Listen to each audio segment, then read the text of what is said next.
Right.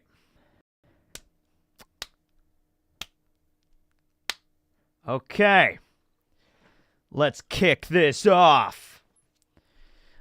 We already did best One Piece movie villains.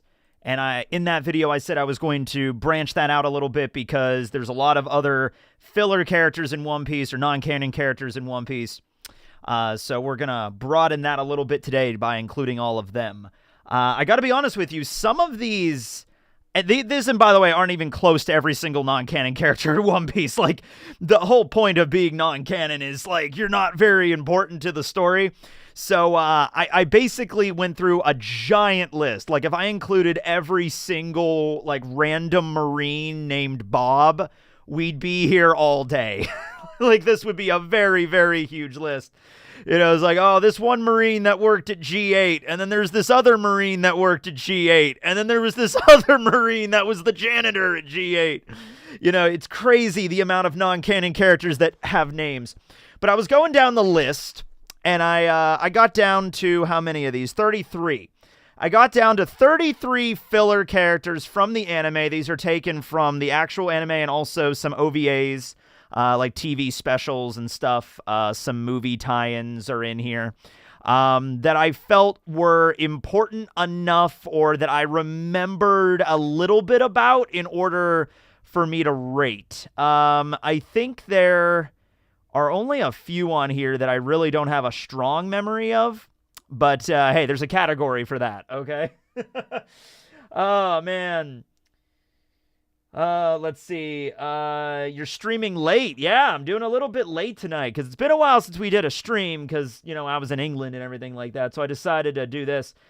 Jonathan's going to be on top. I feel like Jonathan's going to come out on top of this. He was originally going to be on the thumbnail, and then I remembered Conde Oriano existed. So, I used him instead, but, yeah. Oh, man. Filler, fun. Yeah, everyone with a big mustache is S tier. Well, we could just do that right now. Everybody with a mustache, S tier. So our tiers for tonight, these are based largely off of the rating of the best movie villains. And we have at the very top, we have should be canon. I don't know if I'm going to give this out to a lot of people. The movie version had a tier that was... They are actually canon, like Shiki and Uta are actually canon, so this isn't the case with that. I don't think there's anybody on this list that Oda himself has confirmed, like, no, this person is in the manga, does exist, and, you know, the Straw Hats might encounter someday. So we'll just do should be canon. Then we have best of filler. We have solid filler, perfectly bland, horrible filler, and then... The, of course, worst that you could be in any situation is just forgettable. So just who's that character again? What do they do? What was they? Were they relevant? I don't remember that much. Okay. And of course, this is largely opinionated. Maybe there's a filler character that you don't remember at all that I found quite endearing. I don't know, but you know, filler is it's a fascinating thing to look at because in a lot of anime it has to happen. It's either the anime goes off air, which in a lot of cases just is not practical, or you got to go filler. And you know, there's lazy filler. You know, you could sit there and be like, hey man, we need 14 episodes to fill until the manga catches up. So are you just going to like just write something really simple like, oh yeah, the Straw Hats encounter some Marines on an island, and the Marines are like hurting the civilians, and there's like a really big mean Marine, and he's got like a big cannon, and he can like shoot it at people, and the Straw Hats show up, and they meet some of the civilians, and they become friends with them, and then they fight the Marines. And then the Marines die, and then there's more Marines, except these ones are a little stronger, and then they beat them, and then Luffy punches the really big mean guy with whatever current attack was his strongest. Like if it was after Dressrosa, it's King Kong Gun. If it's after Wano, it's Gear Fifth. Whatever. He beats him using that. And end of the filler. End of the filler, you know?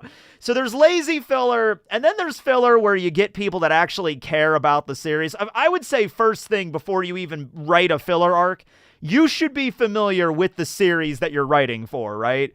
Like, because sometimes with filler in Naruto, and One Piece doesn't have that much filler, but sometimes I get the impression people writing these filler arcs have never even seen the rest of the show. I mean, good filler to me kind of ties back into some stuff that already happened in the canon of the story. That's where you get really good filler. I actually really like the Bount arc in Bleach for that reason. They actually tie stuff together fairly well in that arc. But some of it just comes off as lazy and just like, yeah, I know a little bit about One Piece, but not really, whatever. So, yeah, I mean, it's a fascinating thing to research and look into if you're feeling a little bit more like, I want a little bit more about One Piece than just the canon stuff Oda's giving us. Let's look into what other people have written, like, some One Piece fan fiction, I guess.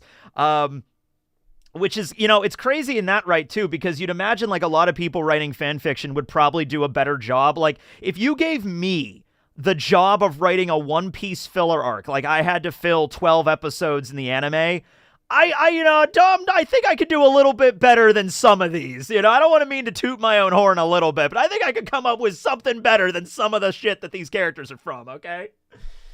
Filler arcs are dying out. You know what? How many really long-running anime, because, like, anime is very largely seasonal. I don't know when that really started, but, like, the long-running anime that's around right now. So, like, One Piece, obviously. Like, what else is, like, really, really big? Like, Conan, I know, is still going. But Conan is kind of, like, filler by design, the way that Case Closed is kind of structured. It's a lot easy also to hate on filler just like week to week. But if you, like, go away from it and maybe just come back later and watch a filler arc in its completion. Because, like, I hated the Bount arc when I first started watching Bleach, too, because it's like, dude, I just want to get to the Arancars already. But, if I go away and come back later and watch it when it's in its completion and the Arankar arc is already going, I could be like, you know what? This really wasn't that bad. This is actually pretty good. Yeah. I think we prefer to call it episodic rather than filler. Okay, episodic. It is like when your series is mainly filler, but it's still canon, so it's episodic. There's like in Case Closed, there's a main plot that very rarely is touched upon. It's mostly episodic adventures, right? Okay. Yeah, Boruto and Naruto have the worst, like, I haven't watched a lot of Boruto, to be honest with you, but in Naruto's case, huge ratio when it comes to filler. Like, we're talking, like, not 50-50, but very close to, like, that ratio for the filler in the Naruto anime. I mean, it's bad. Got $20 from the Ma Man. Hey, Teching, just saw the Grateful Dead at the Sphere in Vegas and was thinking if Brooks' character design could have taken inspiration from musical skeleton mascot. I feel like Oda, he did a lot of research, probably music and stuff for Brooke, and the Grateful Dead probably popped up in the search a little bit. So I'm actually really cool with that. I want to visit the Sphere. I want to go to Vegas. Now that I've traveled to England, I could go anywhere, baby. I want to go to Antarctica. I want to stand on the South Pole and, I don't know, just take a piss, I guess. I'm making it my mission to take a piss on the South Pole. I guess I can't take a piss on the South Pole. I think that's against, I think there's certain international treaties that if one man cannot piss on the South Pole. It's the empty throne. You cannot do that. All right, we're getting off the rails here, so let's just get started on this, okay? Yeah. Some people want to piss on the top of the world. I want to piss on the bottom of the world, damn it. All right. So we're starting this off with, this is alphabetical order. So we got Don Asino. We're going Asino, not Don, but A. Okay, Don Asino, main villain of the Ice Hunter arc. This takes place after Enies Lobby, after the Straw Hats got their badass new ship, the Thousand Sunny, which we actually do feature some of the, like I think the, Submerged Shark and stuff is like initially debuted in the Ice Hunter arc a little bit, like before it would have actually in the canon of the manga. So that's kind of interesting. But they got Frankie on the crew now. The Straw Hats run into this crime family that basically hunts for other pirates, Jolly Rogers. They're not pirates, really. They're the Asino family. I believe they're more like bounty hunters or mercenaries, like a crime boss family, kind of like a Beiji kind of thing. So, Donacino, he has the power of the Atsu no Mi. It is one of the many, many filler devil fruits that give you the ability to get hot. That's the power. Bear King had one in the second movie. Donacino has one here. Bill, who we can also see on this list, Bill also has an ability that lets him heat up. The canon equivalent to this would be the Netsu no Mi that Oven has in the Whole Cake Island arc. But yeah, Donacino, okay, so his heat ability is like he's a high temperature human.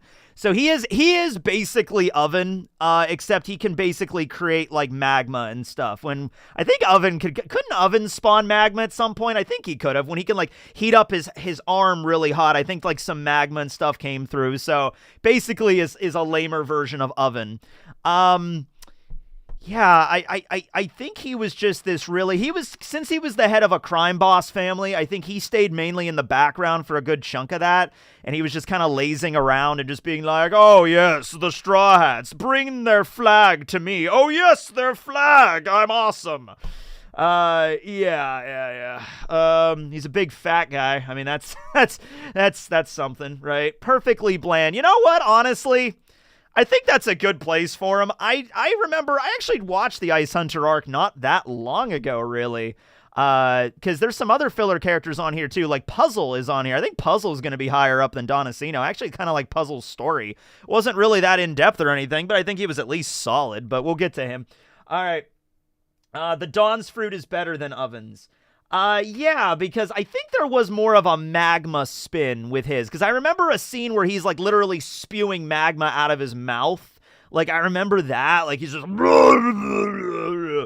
Yeah, but he's just a random mid-villain. I think I'm just going to go with that, right? Okay, who's next? All Hunt Grount, I guess, is his full name. It's a weird name. So this is in the Marine Rookie arc. This is a small filler. This takes place in between Zoe and Whole Cake. It features Luffy, Chopper, Brook, Carrot, and Nami. As they're heading there, they don't have Sanji with them, so they run out of food.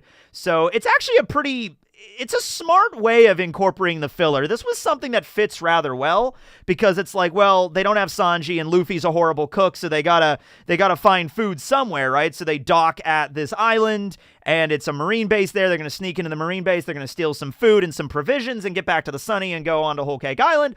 It's not a bad setup for a small filler. It's not particularly long. So Ground is kind of like the head of the rookies there. You know, honestly, you could tie some of this stuff into Sword, I guess, if you really wanted to. You could have, like, Grount joining Sword or something like that. He has this weird, this is the thing with filler that I wish they wouldn't do, where Grount has this, like, gorilla arm. He has, like, this giant red gorilla, like, Ozaru kind of arm thing, but it's just his arm that has it, and he can't control it that well, so it's like... Is it a devil fruit? I guess. I guess it is a zone. Is it a smile? But he's a marine. Like, and he's like, I can't control my gorilla arms, so I have to have a machine to help contain the beast. It's like, no zone we've ever seen operates like this. No smile we've seen even really operates like this. So it's a very weird ability that he has. Yeah, what if we make a guy who has a smile, but not? It's genius, I tell you. I wish they would stick more to, like, guys, look, One Piece, the power systems in One Piece are very adamantly explained. You got 3 fucking categories of devil fruit. You don't need to go off of, just give him the gorilla zone, all right? You could just give him that. It's fine. It's okay to give him that. You could have given him a smile. It's a little weird. I mean, I guess you could argue, since he's a Marine, maybe Vegapunk is making some weird artificial zones, and he gave one to some Marines to test out, and that was Grount's fruit, and it's some weird thing where it just gives him an arm, you know? No, but Vegapunk could make better shit than that. I mean, Vegapunk's attempted at a failed zone was Momonosuke's dragon, and that thing turned out fine. It's gotta be, wait, was it? At least, yeah, it was never explained what his freaking power was. Yeah. Why isn't Goku or Toriko on the list? Yeah, that would have been... You know what? That is canon. Okay, you know what? Fuck it. Hold on a minute. I'm gonna go do that. I'm gonna go add them right now. Holy shit. That I didn't even consider that, but that's great. Okay, no, hold up. We're doing it now. I don't care. Hold on. I'm gonna go add them. I love that. No, I mean, if you know, you know. I mean, like, yeah, sure, why not, right? Okay. Okay. All right. How's everyone doing tonight? I just had dinner. I made some curry. Curry was good. Coconut curry. Some chicken, some rice with that curry. Oh, here's a question for you. Is it pronounced basmati rice or basmati rice? Basmati? I always say basmati. My uncle said basmati. So I don't know how it's pronounced, but, it's good rice. Good damn rice, I'll tell you. All right, let's see what we got here. Good image of Goku up in here. All right, what's a good icon image of Goku? Let's see here. Do you prefer happy, fun-loving Goku or like angry Super Saiyan, I'm gonna murder you, Frieza kind of Goku? A lot of Gokus. There's a good Goku. There's a good classic Goku for you. I think this is from... what was the last movie that came out? That was not the Broly movie. It's Superhero. I think this one's from Superhero. I'll use that one. All right. Okay, now we got to add them in here. Goku and Toriko.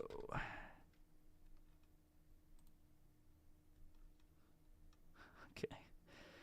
All right, let's see where they would go in here. Yeah, I think he would go. Goku would go there, and Toriko would go here, I think. All right, that's pretty good. There we go. And I can add a new layer to this as well. Oh, actually, you know what? I'm not going to do that. I'll worry about that when we get to it, but I think we're good on that. All right. Yeah. Happy Goku. Pink Goku. Pink Vegeta. It's pronounced basmati. Ah, it is. Okay. Basmati. All right. Yeah. Gotcha. Basmati. All right. Let's go back to it. All right. Like adjust this a little bit. Go up a little bit more. All right. There we go. All right. We have added Goku and we've added Toriko. Goku, of course, from Dragon Ball. Toriko, of course, from Toriko. They have appeared in crossover specials before. So there we go. All right. That's a good one. I'm going to switch this over to live chat here. Okay. All right. So where's Grout going? I'll put him in solid. I liked him more. He's more memorable to me than the Dawn is. He just has a weird power, but, his design look, the giant gorilla arm is cool. It's just, it makes no damn sense, and they made no attempt to explain it.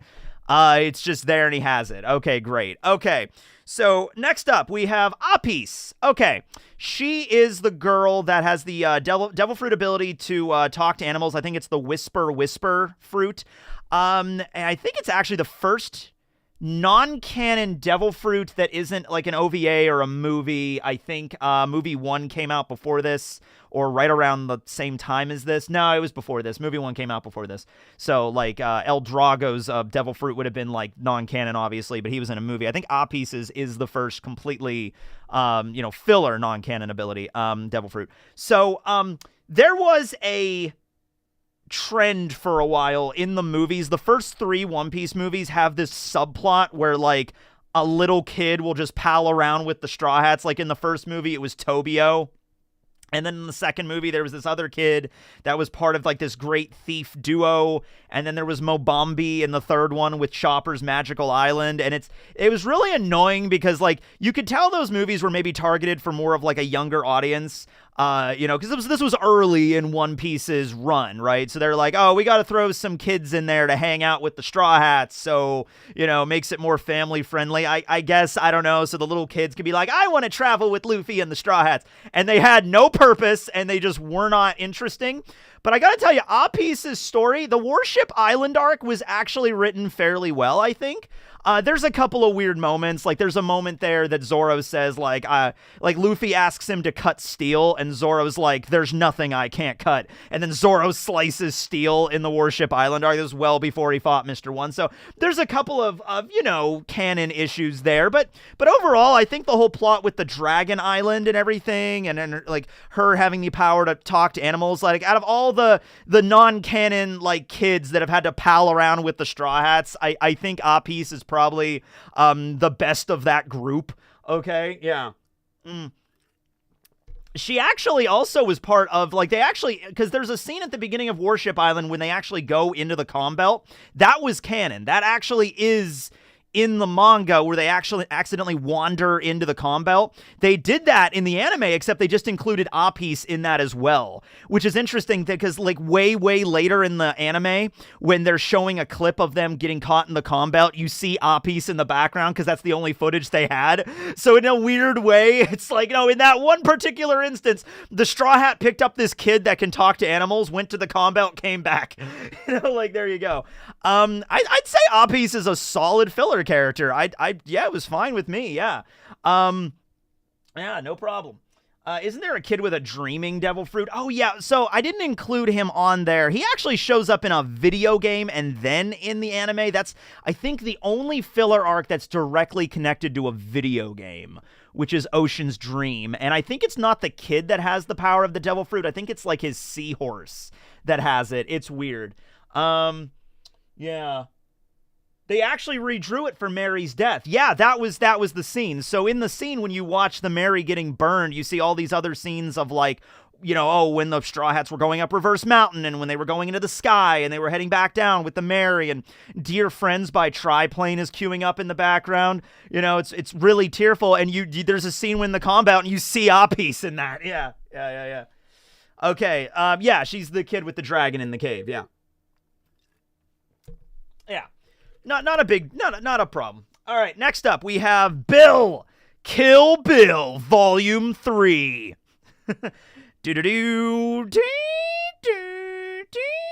You gotta kill Bill, ladies and gentlemen. We all know about Bill, right? You guys know about Bill, don't you? We all know about Bill. We all love Bill. Oh, man. Okay, Bill, what are we going to do about Bill? Oh, no, Bill's all distorted. Okay, so Bill is the main antagonist of the Silver Mine arc. This is an arc that ties into Film Gold. Film Gold, Silver Mine, get it? Like, that's the whole idea here. I have, way back in 2019, or maybe it was, like, even earlier than that. It might have been 2017. Way back when I did a video on the best, or not just the best, I did all the filler devil fruits.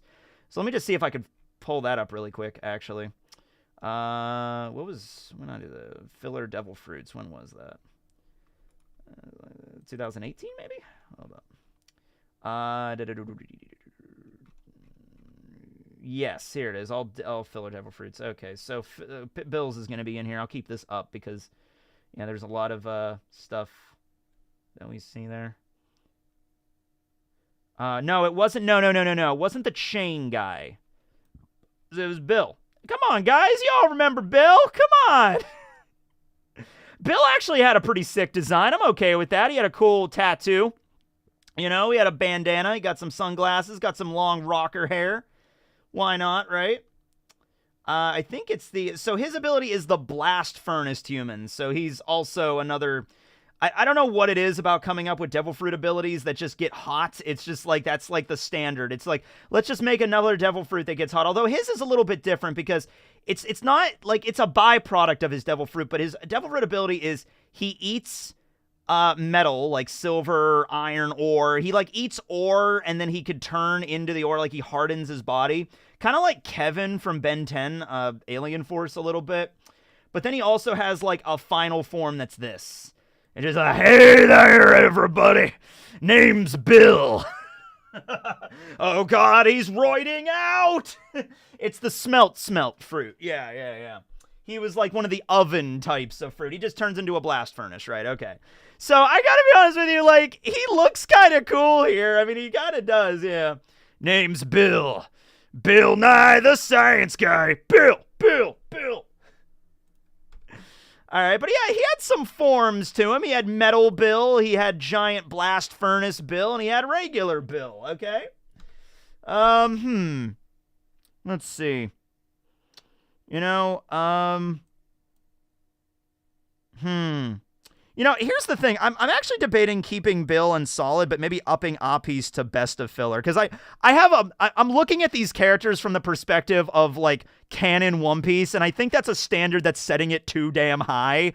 So if it's the case that, like, okay, I liked Apis' story in the Warship Island, I think she might actually be one of the best filler characters, and Bill and Grout are down here. I'll put Bill over Grout, yeah. He looks like the Hulk's cousin. He is. He's like some kind of red Hulk, but that couldn't be. That never existed, right? Bill Nye the Furnace Guy. Bill. All right, kids, today we're going to be eating a bunch of tin ore and copper ore. And if you've ever played RuneScape, you know what that makes. Bronze. You know? Oh, yeah. Okay. He was confirmed to be canon by Oda. You're going to have to cite a source on that one. By the way, canon, I'm going to need to see him in the manga for that one. I'm going to need to see him actually in the manga of One Piece if he's going to be canon. If you could show me that, if you could show me a One Piece chapter where Bill pops in, then yeah. Source, dude, trust me. Yeah. I'll give him a solid, yeah. Okay, who's up next? Breed from the Caesar Retrieval arc. This is the arc that takes place after Punk Hazard going to Dressrosa. Breed shows up. He has the devil fruit, the Peto no Mi. Pet. Not the other thing. But it's pretty bad. He puts a collar on people and makes them his, like, pets. He's pretty disturbing, honestly. So I'm gonna put him in down here. I'm just gonna put him down here, please. Yeah, horrible filler list. Yeah. Let's put him down here. Yeah. Yeah, he uses this ability on Luffy and Law at one point to get them to fight each other. He uses it on the Kung Fu Dugongs because they show back up. The animal pirates show up and, like, help Luffy out here. Yeah, he belongs in horrible. He's not a good. He's a very disturbing, creepy character. Yeah. Kung Fu Dugongs. Yeah, I kind of like that they brought back the Kung Fu Dugongs. I kind of like that. That was kind of cool. Yeah. Yeah, so it's similar to the Kibi no Mi that Tama has, but, like, the difference is, like, when he puts a collar on somebody, they're, like, in absolute pain and agony of just like, no, I don't want to do this. Please don't make me punch him. Ah! You know, although the existential concerns of the Kibi no Mi is also a little weird because, like, you eat it and it, like, rewrites your brain. So I don't know what's more disturbing. Breeds is more disturbing. Breeds is worse. Yeah. It's a shock collar, basically. Yeah, it is. Kung Fu Dugongs come back in the Final Wars. I would love that, yeah. Thomas is brainwashing, so it's kind of worse. Although it's implied that it only lasts a month, and then after the month is over, they have a choice of staying or leaving. So, yeah. Yeah, it's pretty bad. All right, who's up next? We have Burn D World. Burn D World shows up in the 3D2Y OVA, taking place during the 2-year time skip. Luffy is training on Ruskaina, and then I think Boa Sandersonia and Marigold get kidnapped by Burn D World, who's one of the level 6 escapees. By the way, get used to that. That happens a lot in the fillers as well. Sometimes you'll just have, like, somebody like, oh yeah, Douglas Bullet, he was in level 6, he got out. Oh yeah, Burn D World, he was in level 6, he got out. There you go. And so he has a pirate crew, and he's like, I'm gonna kidnap some of the warlord's family, and then I'm gonna like, make a giant cannon and like shoot something, I guess. So that was in Burn D. Oh yeah, no, it's not Burn D World, it's Burn D World. Burn D. I think it's like Byrndi. Like that's how you pronounce his name. That's how you spell it. Yeah, I gotta be honest with you. I didn't put Patrick Redfield on here because he's from a video game, and I actually have not played a good chunk of the One Piece video games. I don't know if I'll ever do a video game tier list because, yeah, I just don't have a lot of experience. And a lot of One Piece games are actually Japan only. A lot of them never got a release in English, especially a lot of the like Game Boy Advance ones. But, I gotta be honest with you. In terms of villains, like Burn D World, way better than Breed by a country mile. But what does that equal out to on this list? See, Burn D, they actually gave him a little bit of storyline. He has his brother and the rest of his crew that he got reunited with after like 30 years. And they had this little backstory together and like how he got thrown away because he was locked away in Impel Down for like a long time. Like it's mentioned like he doesn't even know about the warlord system. Like he is a relic from a bygone era. Like honestly, Burn D is from like Rox's era. Like no shit. He really is like a pirate that was probably prominent the same time Rox was really making waves in the New World. Okay. He was designed by Oda. A lot of these characters were designed by Oda. Like, not every single one of them, but a good chunk of these characters were actually designed by Oda for the anime. That doesn't make them canon. Like, it's the same thing with, like, the movie villains. Like, all the movie villains are drawn by Oda. They're not canon, though. Yeah. I honestly like him. I'm gonna put him up here in best. I like Burn D World as a villain. Like, out of all of, like putting it, once again, lowering the bar from, like, actual canon One Piece. Like, I'm not, like, compared to, like, Doflamingo or Crocodile as a villain. Obviously, Burn D World doesn't measure up, but we gotta lower some standards here if we're talking about filler villains. Or characters in general. I would say Burn D World's pretty good. He had the Mora no Mi, where he just made things more. He would make giant objects, like take a sword and make the sword like 1,000 times bigger and like throw it at somebody. I make things bigger! Ugh! I'll take this pebble and I'll make it a boulder! Like that's kind of an inherently cool fruit. Yeah, sure, why not? Yeah. I would prefer Burn D World to Foxy any number of the days. Like, honestly, if you're going to bring Burn D World or Foxy back for the 15th fucking time, bring back Burn D. Yeah. Okay, what's next? We have Chickachita. We have Chester Cheetah. Okay. He is a filler character that shows up in the anime half of the Davy Back fight. He has the Cheetah Zone, which is interesting because right after this in Water 7, we get the reveal of Lucci's Leopard Zone. So we have a leopard and a cheetah, like, back-to-back here. We have Chester Cheeto. It's just like, okay, he can run really fast. That's his thing. Kind of an interesting thing that they use the Cheetah Zone in the in the filler anime. Okay. All right. Cheetu, is that you? It's just Cheetu from Hunter x Hunter. Yeah, cheesing it. Yeah, let's cheese it. You guys like Cheetos? Mr. Cheesy. Yeah. Did you ever see the Meat Canyon short on Chester Cheeto?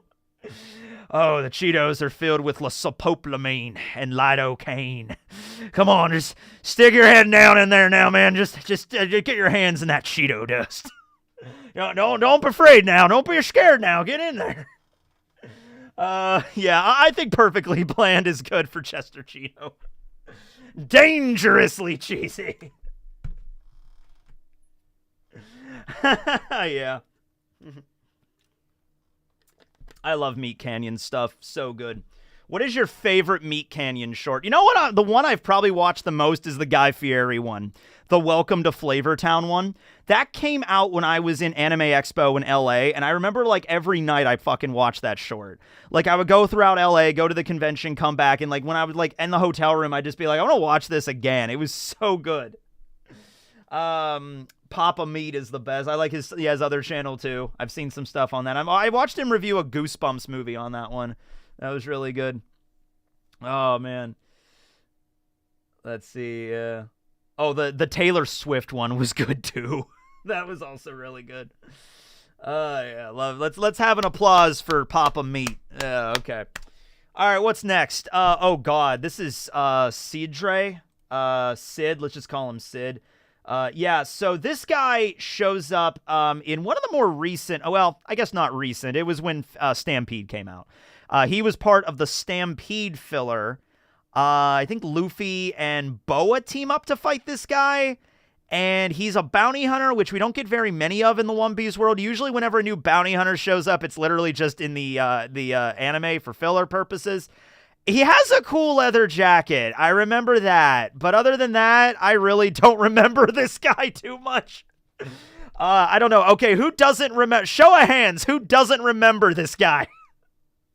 Sid who? It's Cidre is how you pronounce, is how you spell his name. Cidre. I think it's Cidre. But I just remember, I'll tell you, you know what I remember the most about this? I'll show you the thing I remember the most about this character, or this arc, this little mini series. Okay, hold on a second. Let's see what I got here. Okay, let's see here.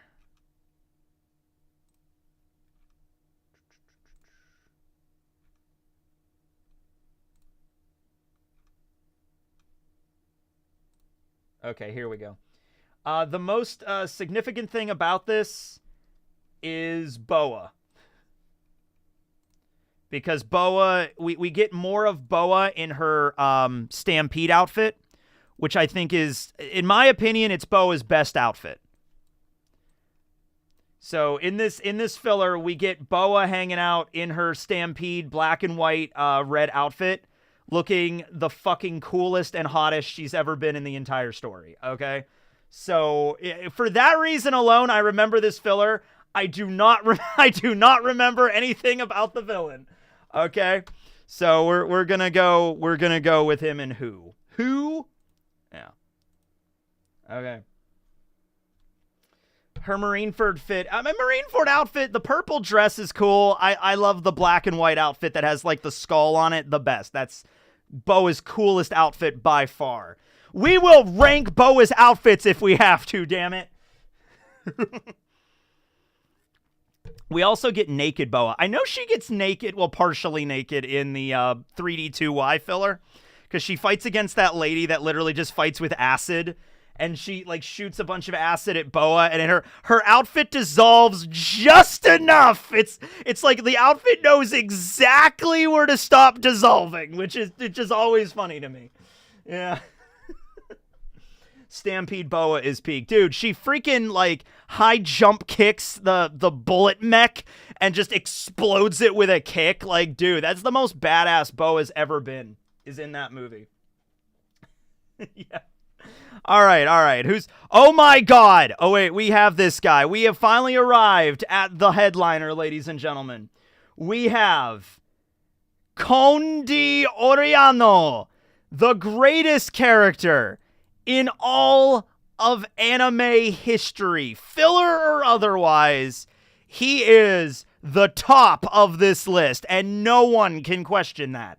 Not a single person can question the greatness of Conde Oriano. He is canon, missing 13th Straw Hat. Yes, he is. I feel like we should make a separate tier just for him. Just for him. And I think we're going to do that. We're going to do that.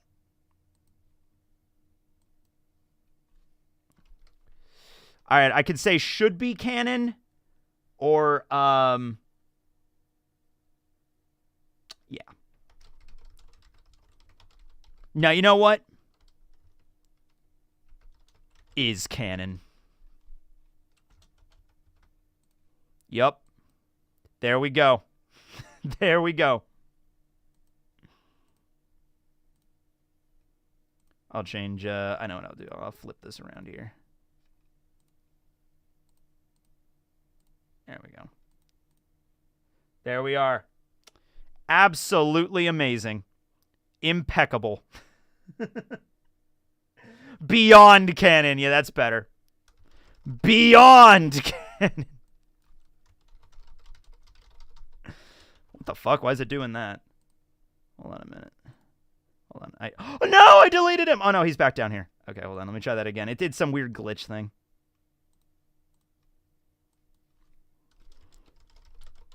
This is what it is to go even further beyond. Ah!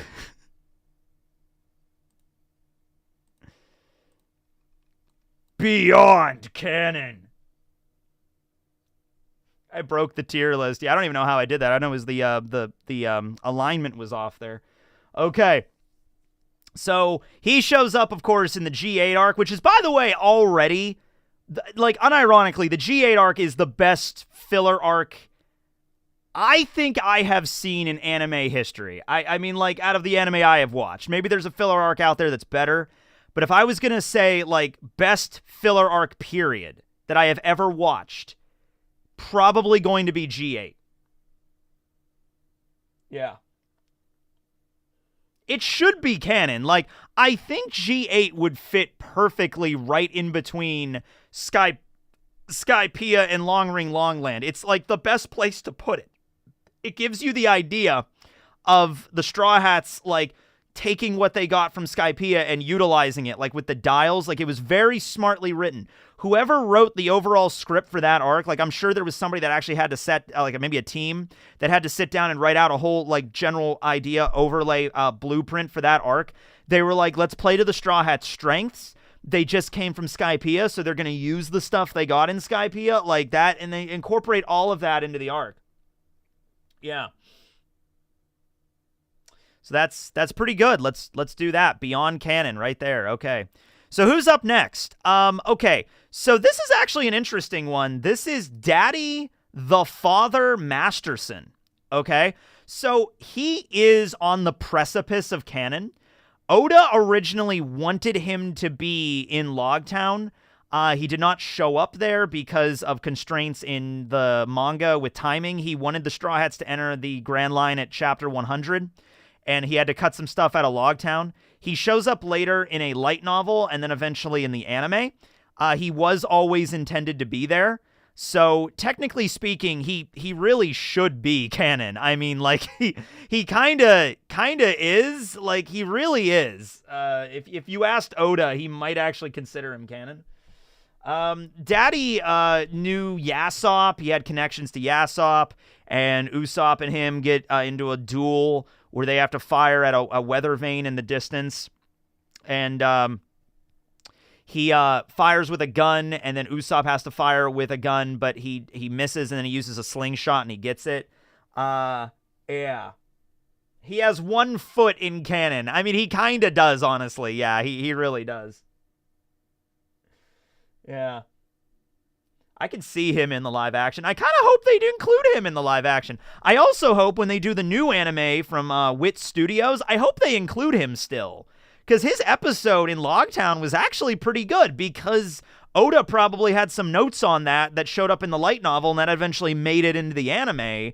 Because, yeah, he was always intended to be there. It was just a cut for time kind of situation. Yeah. Now, he's more than 50-50 canon. I'd say he's like 90% canon. Yeah. Yeah, the bounty hunter guy. Also, yeah, he's a bounty hunter. He used to be a Marine. He used to be an ensign in the Marines, and then he quit, or he just retired, I guess, and he's like, I'm going to go be a bounty hunter. So it's another bounty hunter we get that's in the filler territory. So I'll take as many canon bounty hunters as we can get, because we don't have that many of them. Yeah. Westmoreland County represent. Ah, yes. I know Westmoreland County. It certainly exists. Okay, what's next? We have Desire. Okay, Desire is Rule 63 Bartolomeo. That is who Desire is. Okay? Desire shows up during the Silver Mine arc. She is Bartolomeo's, like, not love interest. I don't think they were dating. I think they're just really, they were like rival gang leaders back in the East Blue, and then she went into the Grand Line as well to be a pirate. So Yeah, she's basically like after Dressrosa and going into film Gold, they were like, okay, let's do an arc where Bartolomeo, because this is when Bartolomeo is with the Straw Hats, when they were on Bartolomeo's ship heading to Zoe, that's when it takes place. So they're like, okay, we got to include Bartolomeo in this. What are we going to do? Well, let's make another Bartolomeo, except she has red hair. like there we go. Desire gives us more Bartolomeo. Yeah, kind of, yeah. She's Bartolomeo's like childhood friend, like growing up, yeah. But she's basically the same character as Bartolomeo, yeah. In terms of design wise, yeah. Is there any filler that has Law in it? Oh yeah, he's in the Caesar retrieval arc. He would be in this one too. I just don't remember him too well from this one, but he would definitely be there, at least in the background. Yeah. I'd say best of, I'm a solid filler character for Desire. I remember her. She had some good moments with Bartolomeo, but like I don't really, it's not something that really stands out to me too much. I like chocolate milk. I never used to, but I like chocolate milk now. Chocolate milk is good. I've warmed up to hot beverages over the years. I never used to like coffee or hot tea or hot chocolate, but when I moved into my new place, I started to have like more hot beverages, and I enjoy them now. Yes. Yeah. I thought her name was Desiree. It might be Desiree or Desire. I can't remember, honestly. Yes. What about milk and tea? I've had that too, and it's pretty good. Yeah. All right. Oh, dude. All right, we have a contender. We have a contender for beyond canon or should be canon. We have another contender here. Are you guys ready? Are you guys ready for the one, the only, Wicked Dick? It's time for Dick. It's like, okay. Well, I had to include Wicked Dick on here, man. I had to include him. I was going to include his brother Billy, but screw. We already have one Billy on here. We already have one Bill on here. We can't have two Bills on here. But we can have Dick. All right. If you Google Nefertiti, sun god, you can see the Queen of Egypt played a role from having the people go from polytheistic to monotheistic during the time. Nefertiti was the wife of Akhenaten. And Akhenaten is responsible for, really messing up the religion of ancient Egypt, going from poly to mono to worship Aten. And he changed the capital to Amarna, and he had this whole thing, and people didn't really care for it. And then when his son, who was born as Tutankhamun, was born, eventually changed his name to Tutankhamun, in meaning glory of Amun, and brought Amun back, and that was King Tut. And so that's King Tut's story and Akhenaten's story. But yeah, there are connections with Queen Nefertiti, wife of Akhenaten, and the whole monotheistic thing of Egypt. Yeah. The reason behind it was the going into Egyptian history here. Hey, he super chatted. He brought it up. He brought up the Egyptian mythology. He brought up the Egyptian history. I'm just saying. But anyway, oh no, my screen died. Okay, we're good. So, the reason he did it was because mainly that the priests of Egypt were gaining a lot of power. This is a situation that happens a lot through Egyptian history, where the pharaoh has to kind of balance his influence and power with the high priests of Egypt that also periodically will gain a lot of momentum as well. So it probably was, it was for religious reasons, but it was also for more of like, I need to restrict religion for the sake of like, everyone knows I'm the pharaoh, I am the one in charge kind of thing, right? Yeah. Rustage needs you on an ancient Egypt hobby hole. Yeah, it was really fun when we were walking through the British Museum where Rustage is like, allow me to explain the Rosetta Stone. I'm like, oh no, can I do it too? Because like, this is my thing. This is my zone, all right? I tackled mostly Egyptian lore, and he tackled mostly Assyrian lore. And that's what we mostly did, yeah. Everything goes back to Egypt because it's Egypt. Everything started in Egypt. All right. But, yeah, Wicked Dick. Anyway, going back to Dick, all right, as you do. So he shows up in the filler episode about Zoro's backstory of how Zoro met Johnny and Yosaku. And he's just a bandit out in the mountains that Zoro cuts down, kind of cuts off his member, his family jewels. Zoro steals his family jewels, if you know what I mean. If you catch my drift on that one. So it's pretty bad. But you know, the episode is great. Because you get to see Johnny and Yosaku, very well written one. But yeah. Yeah, so I'm gonna put him up there in I don't know, I'll keep him in should be canon. Should be canon. I don't know if he goes beyond canon. I don't know if he's on Condi Oriano level, but he's close, if nothing else. Yeah. Okay. Next up, we have Eric. Good old Eric. I love how so many filler villains, or yeah, I guess villains a lot, just have regular names. Bill, Eric, Dick, which my grandfather was named Richard and his nickname was Dick, and that's what we called him all the time. It was like a normal name. Eric is dead, and Nami killed his ass. You know, I made a video. I don't remember what the video was, but I was talking about the Straw Hats like not killing people, or like maybe Luffy in particular not killing his enemies.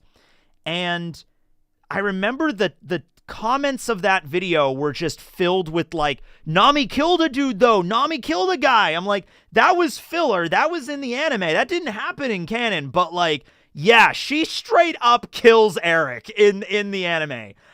They're going up Reverse Mountain. Eric comes out. He has the power of the Kama Kama no Mi, which Luffy hilariously thinks it's Okama no Mi. So he thinks Eric is gay or an Okama, and or like at least a crossdresser. And Eric is just like, I am not. And then he makes his nails grow longer, and he shoots like wind blades out of his nails. Like he swipes the air and makes wind scythes, wind sickles. Eric the Sickle, or whatever his name was, right? Or the Sicko, as it is in the English dub, it's Sicko. Yeah, he's the enemy for the Warship Island arc. He's like the hired mercenary for Nelson Royale, who we're gonna get later in this. He's actually down here. He's actually he's right below Eric right here, which is perfect. Eric he's a guy. He's there, you know. He's more memorable for the fact that he tried to attack the Straw Hats as they're going up Reverse Mountain. So this is another example of like filler bleeding into canon. He shows up as the Straw Hats are ascending the mountain. Nami just kicks him off the side. He falls into the raging rapids of Reverse Mountain, which, number one, are freezing cold waters. Number two, they're like a rushing current. And number three, he's a devil fruit user. So he is dead. There is no way he survived that. He probably got cracked. He cracked his head or neck off a rock and died. Or he died of exposure and just drowned, okay? Like, he's straight up dead, okay? Go Nami. Nami is cold-blooded in that arc. Yeah. So, I'd say solid. Solid filler. Solid filler. I'd say, okay, Eric himself was pretty bland. I'll give you that much. But he did have a fun little gag moment with Luffy. Do I give him a solid just for the gags?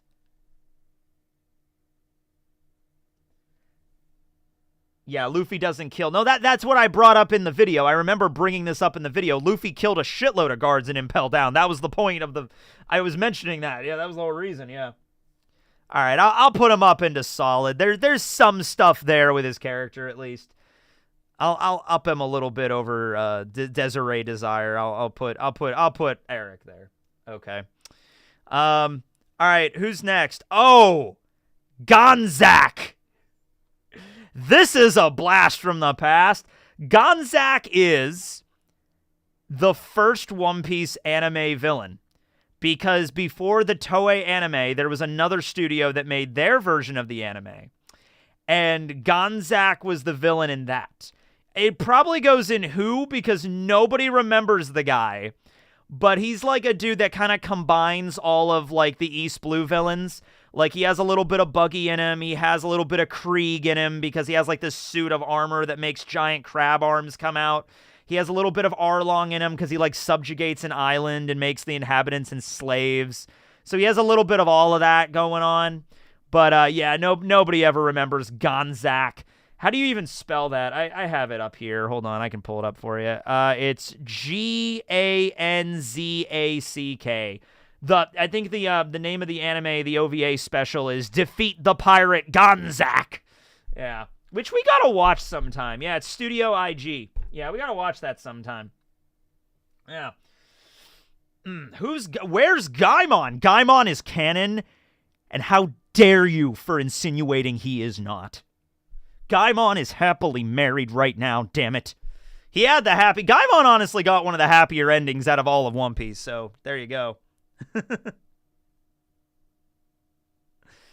All right. Yeah, Ganzak is... Nobody really remembers Ganzak. Okay. Son Goku from the... the very popular... Oh, man, what was this thing called here? Hold on a second. Let's see. The very popular...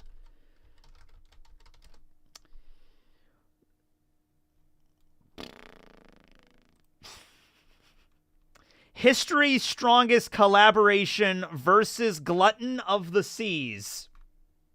So it's a crossover between Toriko and One Piece, and Goku's there for some reason. It's not good. It's not good, but, nah, okay. I mean, okay, here's the thing.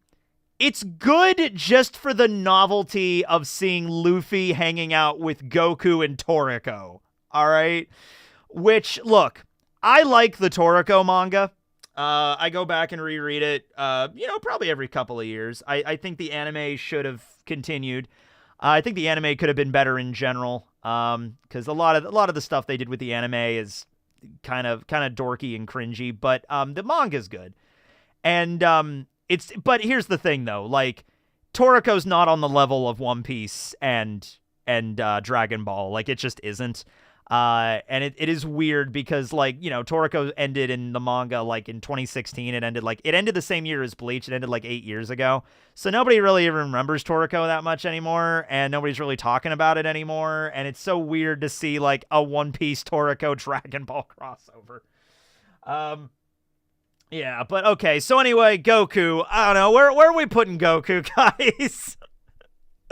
I think Goku could stand. If anybody's gonna stand next to Condi Oriano, I think it might be Goku. Yeah, I think Goku could stand. He's not okay. He's maybe not approaching him, but Condi Oriano versus Goku. That's a fanfic I would read in whatever context. Doesn't Hercule win that tournament? Of course he does. He's Mr. Satan. Yeah, it's not an OVA. It's an episode. It's episode 590 of the anime. It's right in the middle of the Punk Hazard arc for some fucking reason. They just dubbed it too. Like recently, like within the last 6 months, they finally released like 10 years later an English dub of it. And I watched it on Toonami just because of the novelty of hearing Ian Sinclair, who plays Brook. He also played Toriko. Just to hear Ian Sinclair as Toriko again, I'm like, I gotta watch this. Wait, it's dubbed? Yeah, it's dubbed now. You can go watch it.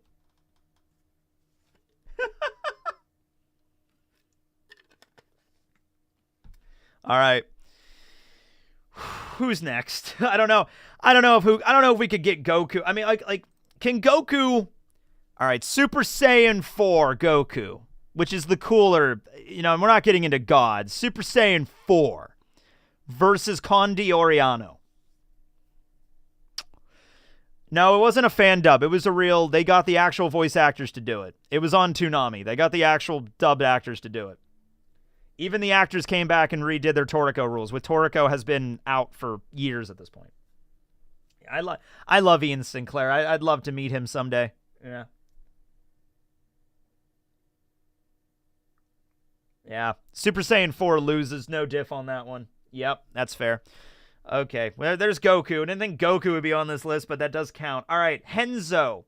Henzo shows up in the Rainbow Mist filler. He is the old man. He's kind of like Vegapunk before Vegapunk. He's a diet caffeine-free Vegapunk, where he's like an inventor that lives on the island, and he makes some, like, you know, robots and kind of stuff. And yeah, he's like a cool little old guy inventor kind of character. Yeah, he's all right. See, I put him on here because I actually kind of like him. But I can understand why a lot of people are just like just like the old man with the funny mustache that invents things is kind of like an archetype I've always like, just because like Doc Brown from Back to the Future that built a time machine out of a DeLorean. I think it might just come from that, you know? Doc Brown did not have a mustache, though, quite as cool as Henzo's. Yeah.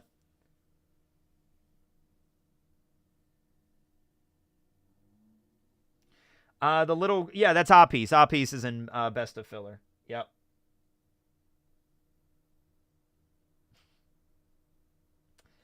He's kind of in the same category as Zenny. I'll put him in bland because I know probably a lot of people don't even remember him.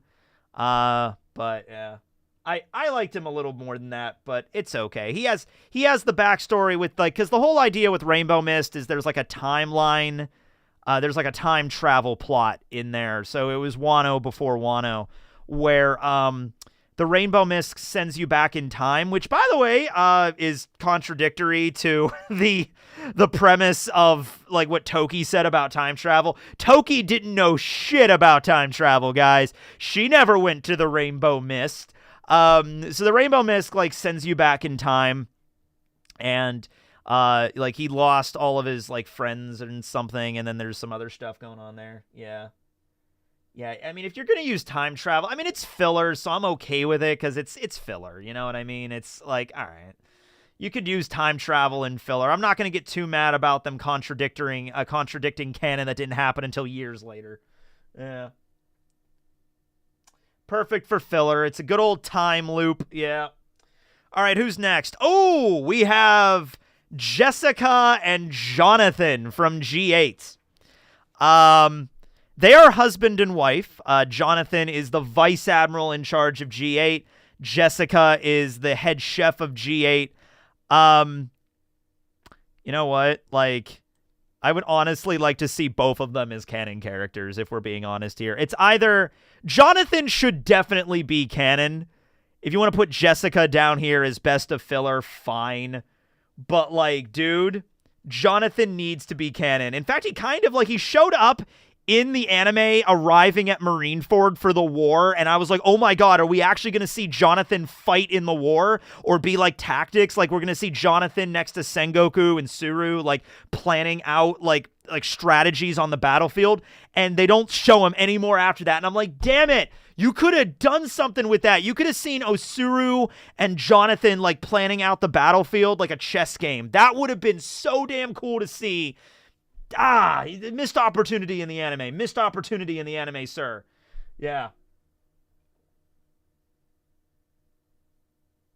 Yeah. I'll put Jessica down here because granted Jessica doesn't do that much. She's just the head chef. She has some good moments with Sanji and her cooks and everything, and she's very not bossy in a bad way. She's probably the dom in the relationship is probably what I'm talking about. But, you know, because Jonathan is way more, like, meek and kind of chill. But, you know, they're a happy couple, all right? They're a great couple. And, yeah, Jonathan, I made a whole video on Jonathan. So go check that out about him. But, dude, the way that they handled his character with, like, fighting Luffy, he's every other Marine filler character that Luffy fights, or bounty hunter, or mercenary, or whoever, is usually, I'm a big tough guy that's gonna punch you really hard, okay? Sidre was like that. Shuzen down here was like that. Eric, I guess, wasn't a big tough muscle guy, but there wasn't much to him. Donacino was like, I'm a big guy that's gonna fight you. And then you get Jonathan, who's like, I'm not going to fight you physically. I'm going to lose. I'm going to beat you with tactics. I'm going to beat you by the fact and virtue of you are in my base and I know it like the back of my hand. I'm going to use this like a freaking chess game and box you in. That was how Jonathan fought. And it was so different and so clever. Yeah. They actually did something different with him. Like Z, yeah, like a lot of the filler villain. I mean, like Z's character is pretty good. They gave Z a good backstory. They gave Gran Tesoro a good backstory too. No, he wasn't Akainu's teacher. Akainu taught him, which that's the only thing, because this was before Akainu's character was known. Like, we knew his name and we knew he was an admiral, but that's it. Okay, which, by the way, I think we actually find out Akainu's name after this. Like, because I think the first time we hear Akainu's name is when Robin drops it in the Long Ring Longland arc when Aokiji shows up. So this is before all that. Well, at any rate, we knew Akainu's name, but we didn't know about his personality at all. And the fact, I mean, at first it seems like it doesn't fit very well, but at the same time it kind of does, because it's like the idea that, like, what if Akainu taught Jonathan and he's like, okay, I'm going to go a different approach with it, even though I was taught, like, because you know Akainu is like, the best defense is a good offense. Burn those pirates apart, you know? You know that would be Akainu's lesson plan. Well, what if Jonathan was like, I respect you, Sensei, I respect you, Admiral Akainu, but I'm going to go about my own way. And, you know, he took it a different direction, because you can kind of see that too. Yeah. It would make more sense for Akainu to have taught, I mean, for like Aokiji, or even Kizaru to have taught, or Sengoku. That would have been better if Sengoku was his teacher. That would have been better. Akainu's like 55. Jonathan, he's a filler character, so I believe we never get his age. You could say he's in his 40s, maybe.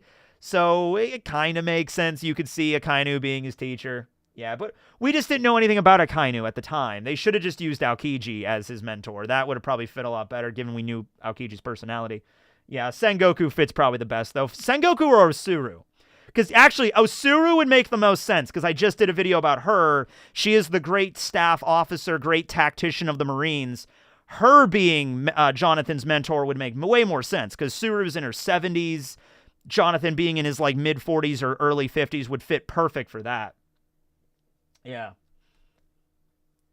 So that's my canon, I guess. Why not both? Yeah, I guess we could do both. Sure.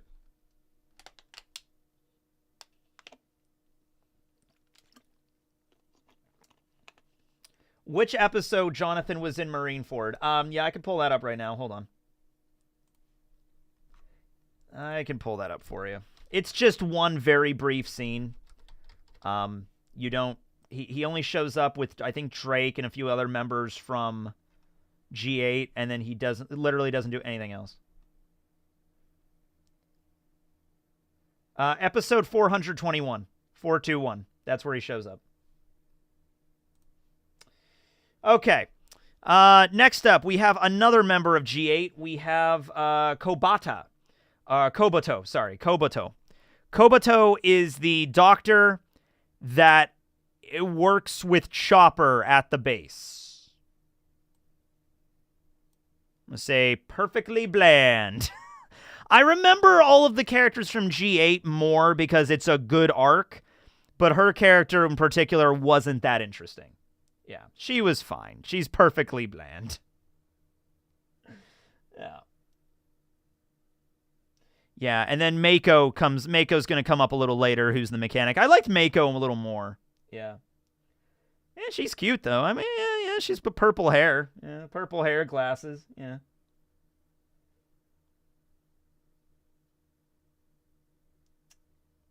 All right, next up, we have this guy, Kome.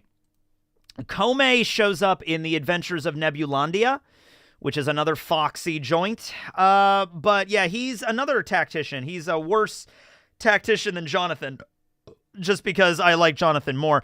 Kome dresses like a Chinese, like, emperor kind of thing. He has kind of like a Chinese emperor aesthetic kind of going on. And he's like, I will lure the Straw Hats to Nebulandia, the plot device island that negates all devil fruit abilities. Oh, man. Yeah, that's... Yeah, Kome is not great. He's pretty bland to me, honestly. Yeah, bland. I hate that OVA. I don't like Nebulandia. Nebulandia is just like, hey, there's an island where devil fruit powers don't work, and Foxy's back. I'm like, okay, hard pass. Hard pass on that one. Yeah.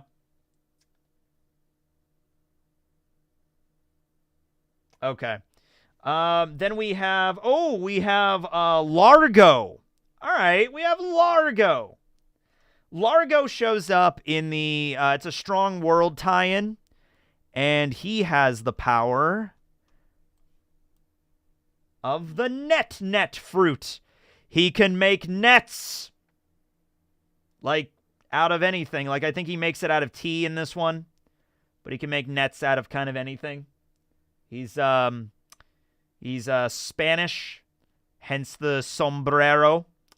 And yeah, I know we're really getting to the bottom. I know we're getting to the bottom of the barrel on this one, guys. I know. We were starting out strong for a little bit there, and then we had Jonathan and Jessica, and now we're getting a guy that makes nets, net guy. All right.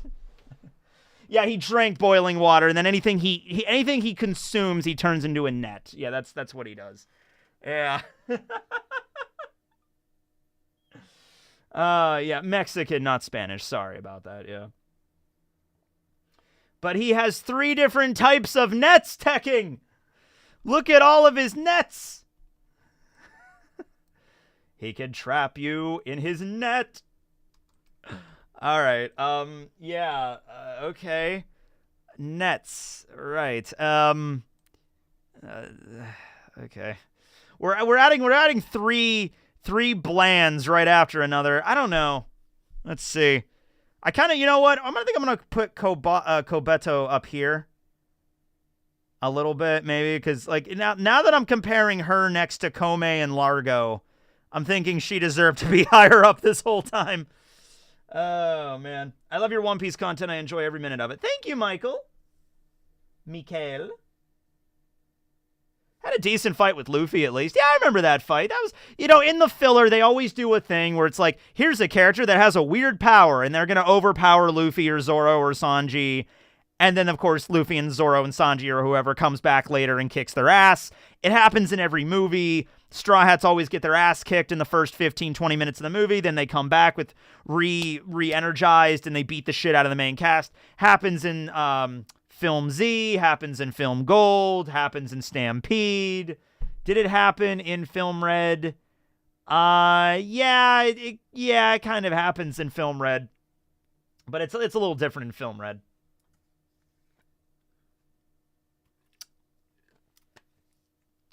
Imagine being so bad you pushed someone else up the tier list. Yeah, well, All right, can we get somebody good? All right, Lily. Lily and Stomach. Here comes Lily. All right, here we go. Lily. Probably have her on here. Yes, okay, so Lily shows up in Z's Ambition. And she is the daughter of Pan's Fry. They're both giants. She is a giant that has the power of the mini no mi. So she's a giant that can turn small. I love that one. I love this image of her with the giant head. That's really funny. There's another image of her and Luffy, just because they both love to eat. They're both gluttons and gourmets and stuff. And so there's a scene with her and Luffy just like devouring food, and it's very cool looking. I don't know if I have it in the... Oh, here's Donacino oozing magma. That's that. Yeah.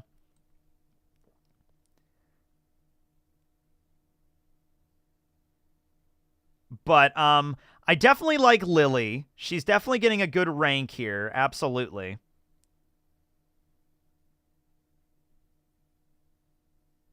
Let's see here.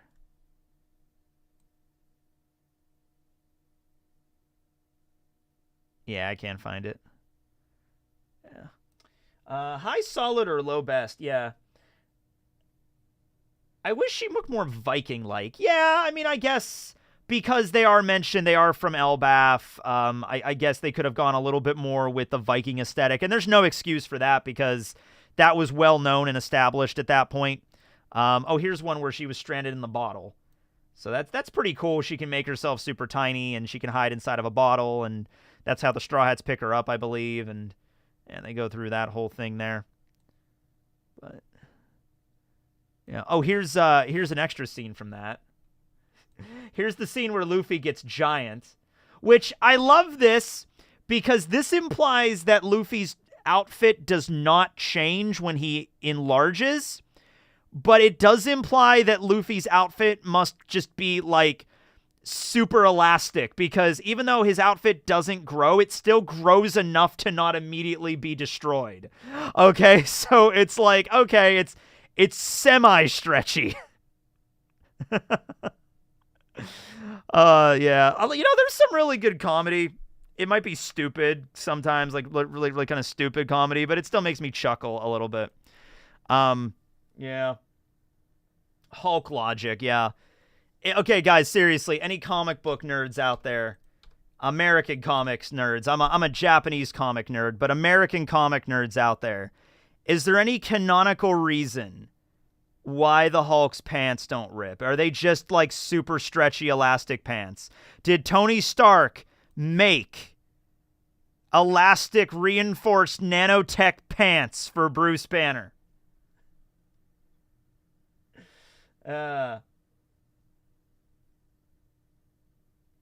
Richard Reed tech. Yeah, he gets size XXXX. I think you have to add a few more X's there, yeah. They're stretchy pants, that's why. Mr. Fantastic made those pants. Okay. Yes, he did, actually. Okay. High-tech pants.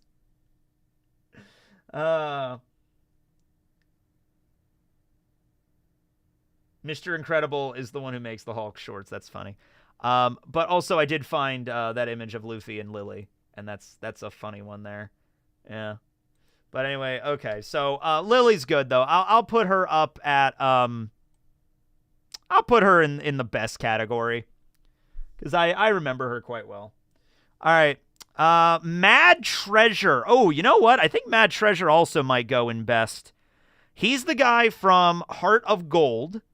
And he has the power of the chain fruit, which is a power I am actually surprised they never used in the manga, because that is an ability you can imagine someone using, right?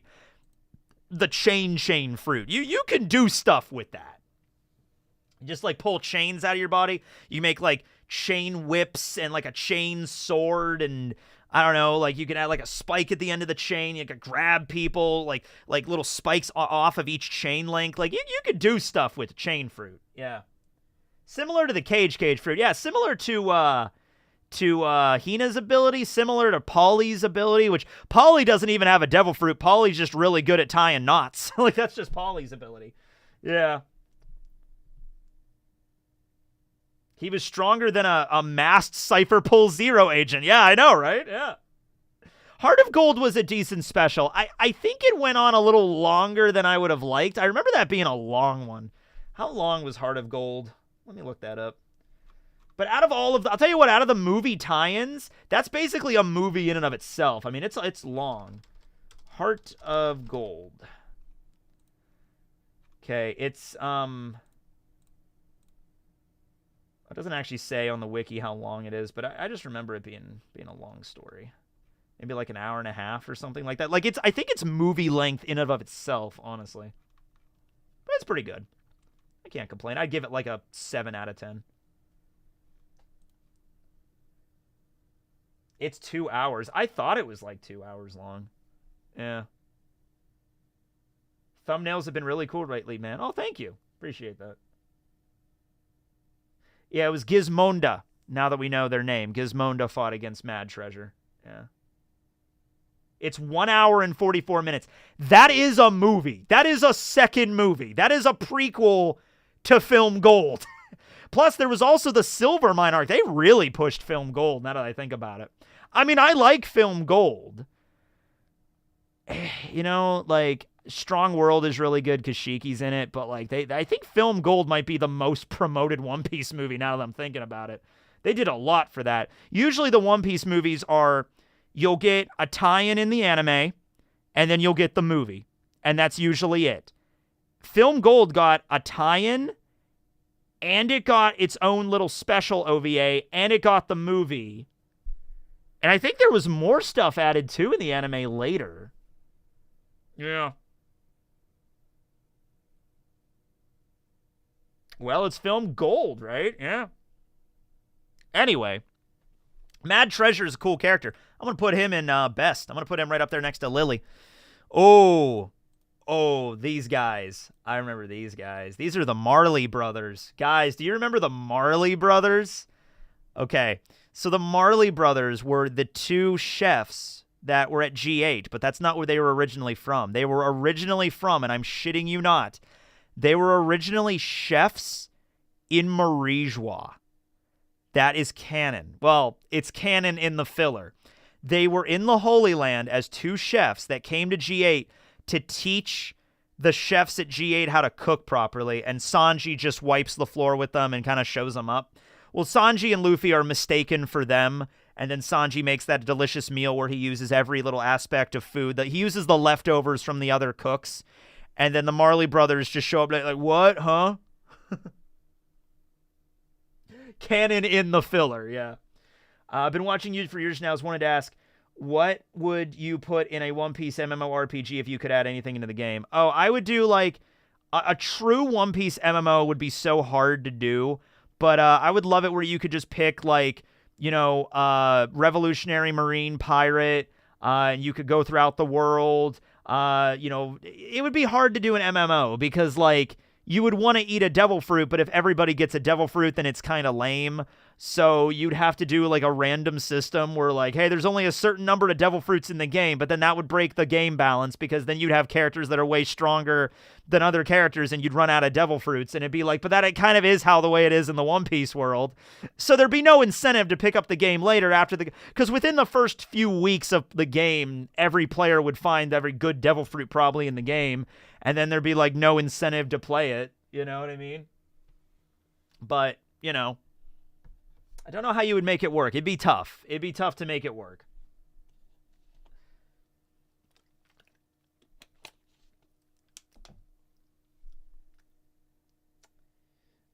Okay.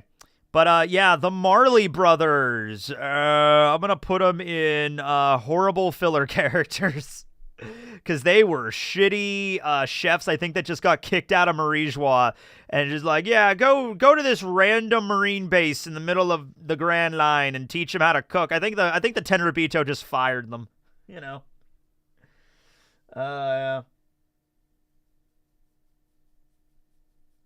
Oh my God, is there a Family Guy MMO? There's a Family Guy MMO. Is it like an actual MMO or is it just like a stupid dime a dozen anime online MMO? Because there's so many like remember back in the day when I played the Bleach online game? That was way back in the day. That's like 10 years ago at this point probably. But there was this thing called the Bleach online game. It's an online. It's one of the online games where you just like you log in every day, you get special shit, you just kind of do the same stuff every single day. There's no original anything. It's just, it's the battles are all auto battle. There's no fun. There's no decision making. It's just push button when button shows up. Push button when button shows up. That's it. Yeah.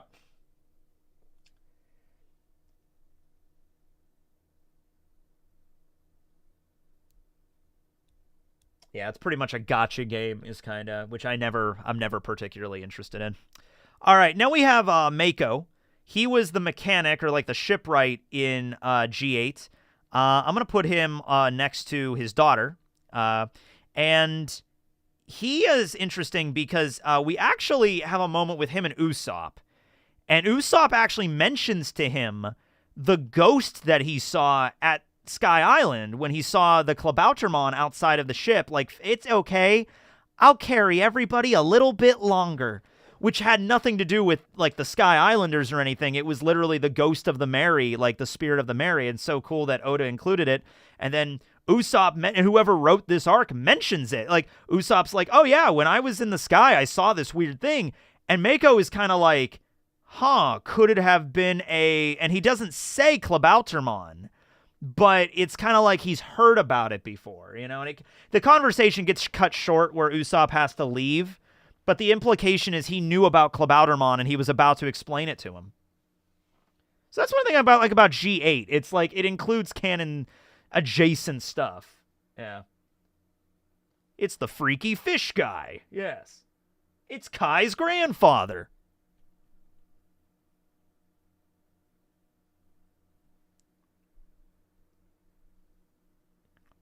All right. But yeah, he was good. All right, who's next? Oh, here we go. We have Naguri. All right. So Naguri, I just watched the episode with him because I wanted to refresh myself on him. This dude is pretty fucking cool.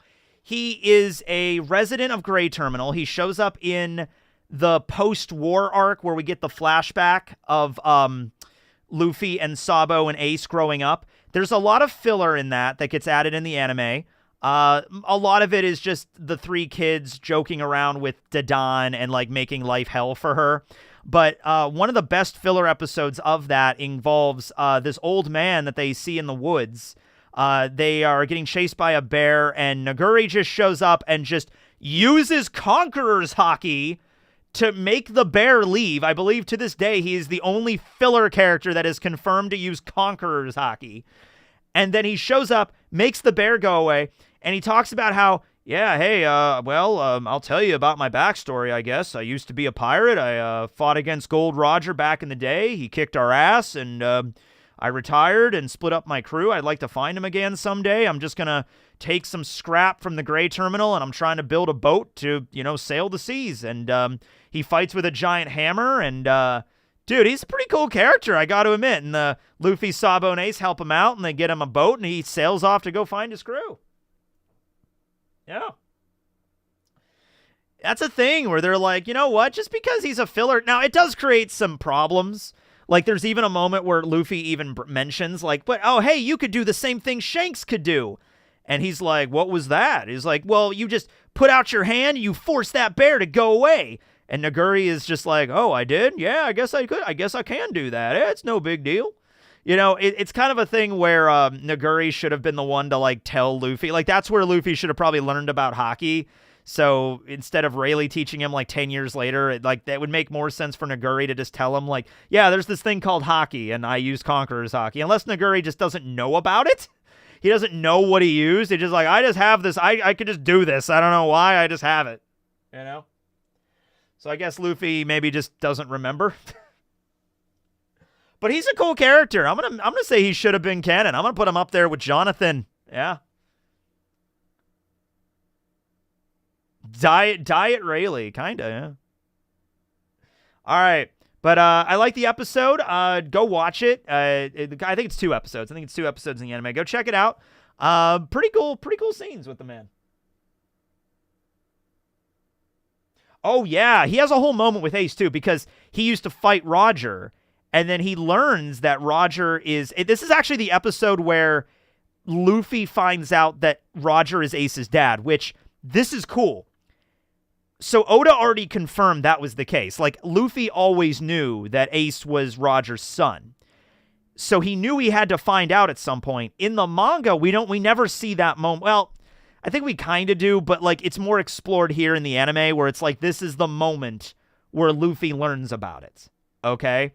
Sabo knew because Ace and Sabo were best friends. And then Sabo tells Naguri and Luffy. And he's like, guys, don't tell him, don't say anything about it. And Naguri is like, oh yeah, I'm not going to say anything. Don't worry about it. He's like, well, but still, to think that Roger had a son this whole time. Naguri is retired rocks pirate, I am convinced. Maybe. Maybe he is. Holy shit.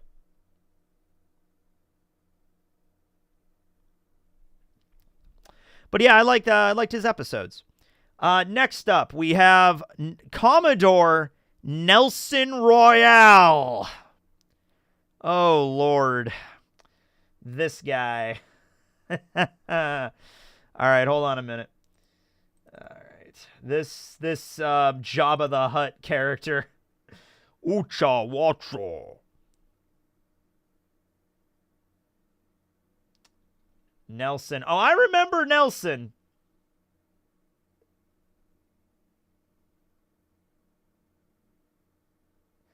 This man is 3 ranks behind Admiral. Well, hold on. Oh, there it goes. I took a while to load up there. All right. He was in my Marine video where I have all the Marines in them. Oh, man. Where is he? Oh, God. All right, you guys ready for this? No, you're not, but here you go. Oh, Lord.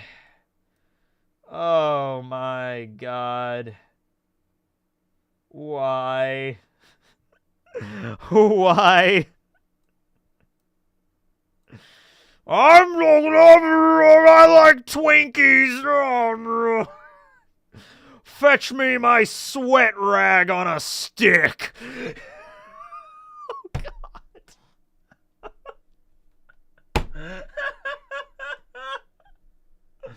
Can you imagine? Look at this poor fucking Marine down here that has to carry this giant, morbidly beached whale around all the day. That Marine's job is to hoist him up. Like, okay, Admiral, I gotta go over here now. Oh, God. God, the Marine that has bathroom duty. Oh, dude. Look at that guy. Look at his legs, his little stubby legs. He was voiced by Homer Simpson's Japanese voice actor. That is... I did not know that fact. I'm not going to fact check it. It's just true. It's amazing. Oh, my God. Hey, I'll give you this. He's fucking memorable. I'll give you this. I remember Nelson Royale more than all. I remember him better than freaking Sidre or whoever. Oh, my God, dude. I'll put him in horrible because I can remember who he was. Oh, man. Dude, just constantly just sweat. He's just dripping. Oh, fetch me my sponge. Oh, God. Oh, it's a balmy one out today, I'll tell you what. Get the pits. Oh, yeah. It's like, oh, God. Oh, man. Okay. So anyway, yeah, that's that. We have a great lineup for horrible filler characters down here. We got Breed, we got the Marley Brothers, and we got Commodore Nelson Royale. All right, who's next? Okay, Olga. Olga is the other character that shows up in Heart of Gold. She is from the alchemy island. So the whole thing is they're looking for a thing called, I think it's just pure gold. It's like a substance. It's basically the Philosopher's Stone. Heart of Gold is essentially the Straw Hats are looking for the Philosopher's Stone that grants immortality, okay? So I think her parents found it and gave her a ring or a necklace of pure gold, and it worked. It basically stops the aging process. So Olga is 200 years old, and she's immortal as long as she wears the ring, and I think she eventually loses it, so she will begin to age normally. But it is kind of messed up because she does she's basically isolated from a bunch of people for 2 centuries, and she doesn't know how to properly interact with people at all because she's been isolated for so long. So they do touch upon the idea of what immortality would actually be torture rather than a saving grace. If you were actually immortal, you'd eventually go insane. There's no stopping it. Everybody you loved would die. Everybody you ever cared about would die. And then there'd be a bunch of new people and they would die too. And you would just keep going on and on and on and on and on. Eventually you would just get so overloaded with information. You'd just snap one day and go insane. That would be the fate if you were truly immortal. Right? Yeah. But yeah, I'll put her in a solid filler character. Sure. She was kind of the main character with the Straw Hats there, but she was more integral to the plot than a lot of the other characters, the kids that pal around with the Straw Hats in the movies. So fine. Yeah.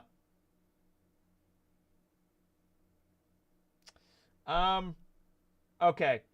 Who's next? Olive. Olive is next. You guys remember Olive, right? Okay. All right, hold up. Olive. Yeah. So Olive is a filler character that shows up in the Impel Down arc. She's not even in an episode. It's basically a filler on Hannibal's character development. She exists to give Hannibal character development. I don't know why. Out of all the characters, they chose Hannibal. It's like, Hannibal needs a little bit more of something to go with. But she's extremely popular in the community. And I guess you'll find out in a second here. She's a fairly popular character. Hold on. Doing that corruption thing again. So, oh, by the way, the thing about that, let me tell you. So, it used to be, whenever you downloaded an image off of the Wikipedia, like the One Piece wiki for whatever, it was always a JPEG image. And they did this change like last year where it's now like a WEBP file or whatever it's called. And that always is annoying. I have to convert everything when I put them into, Power Director to edit or whatever. But anyway, yeah, that's Olive. Okay, so she's there, and she gets brought in, and she's going to be taken to level 3 Starvation Hell. And Hannibal is like a new recruit at this point, and so she uses her personality, as it were, to try to, entrance Hannibal.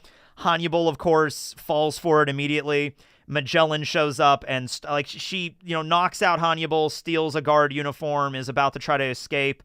Magellan shows up and is able to detain her, and she gets thrown in prison. But yeah, cool design for just a character that shows up in one scene. Cool design where she showed up in one moment and that was it. Yeah. Yeah. I wonder why she's popular. I can't think of the reason. I'm gonna put her in best of filler though. I don't know why. I'm just gonna do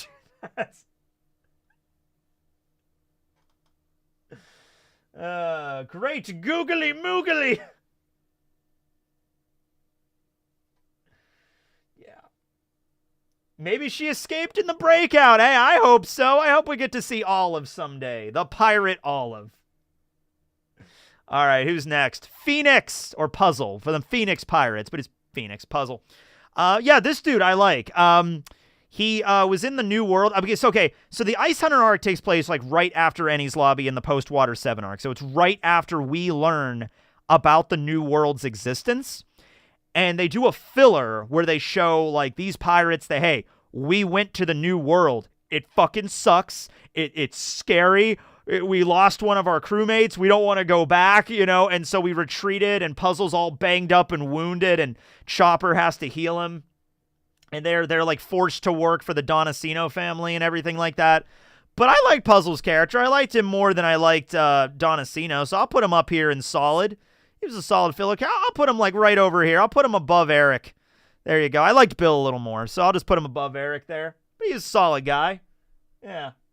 Yeah, he shows up and he's like New World PTSD. It's like, don't go to the New World. Terrible things happen there. Kind of something that Moria does later in the Thriller Bark arc, which is after Ice Hunter. Ice Hunter's right between Enies Lobby and Thriller Bark. So when we get there, Moria is going to talk a little bit about the New World and how terrifying it is and how he was defeated by Kaido and everything like that. Yeah. Oh, yeah, he fights with a chain, too. Yeah. Next up, we have Scorpion. Scorpion is the guy in the Alabasta fillers. Remember when they were wandering through the desert of Alabasta? He has 2 kids, Chip and Dip.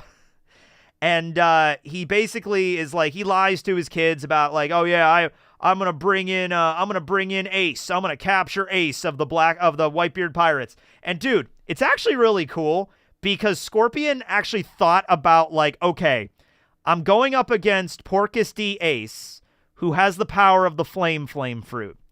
It's really a D&D kind of scenario where it's okay, how could I possibly defeat a guy that's made of fire?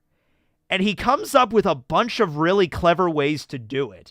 He doesn't just fight with I'm going to use water. No, he basically weaponizes a fire extinguisher.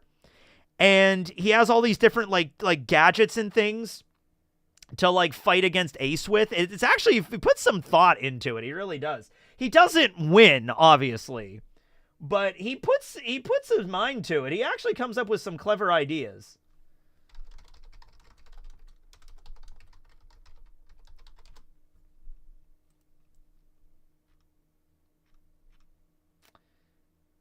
Let's see. It's a backpack weapon that can shoot acid, compressed extinguisher foam. Oh, okay. Wait a minute. This is okay. This is something they changed in 4Kids that I think they actually made more sense in 4Kids. In the original, it's an acid shooter. In the 4Kids dub, it's compressed fire extinguisher foam. That makes more fucking sense if you're gonna fight against freaking... Well, I mean, I guess you could... I'm gonna mix fire extinguisher foam like Halon with acid. That would make sense if you're fighting Ace, okay? Like, yeah. Hey, it's smarter than that fucking guy that fights him in the Ace light novel, that vice admiral named Draw. He fights Ace with... Do you know what he fights Ace with? He fights Ace with flamethrowers. You're fighting against Fire Fist Ace. You have a tank of gasoline on your back with flamethrowers. You dumb fuck. So this guy, Scorpion, is better than that guy. Put him up here with solid. Why not? Yeah.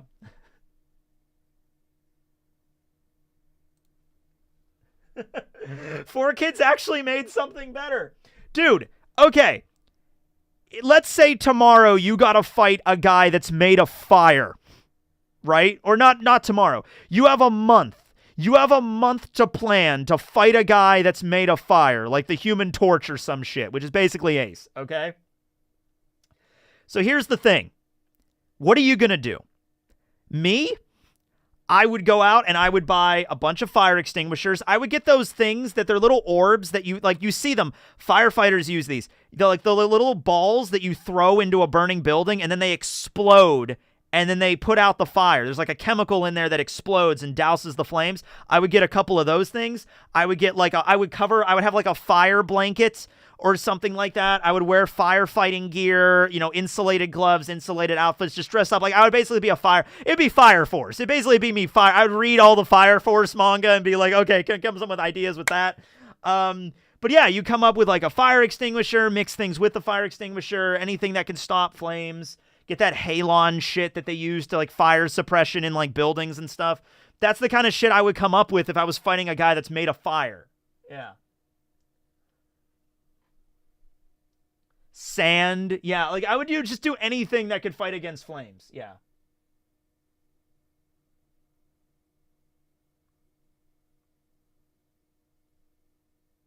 Yeah, stuntman gel. Like whatever you can use to like stop the flames, I would use. Yeah. Okay, who's up next? Shuzo. All right, so you know how in film Z, Zephyr has like his little apprentices like Ein and the guy that can control the plants, I forget his name. But there was Ein and then there was Beans. I think his name was Beans. So Shuzo is, I'm not even kidding, is like the reject of that group. He shows up in the Z's Ambition filler. He's like the one apprentice that Zephyr had that like wasn't good enough for the movie, so they gave him an OVA. Not an OVA, they gave him a filler episode. It was an episode. It was an episode in the anime. So he didn't even make it into the headlining performance in the anime, in the movie.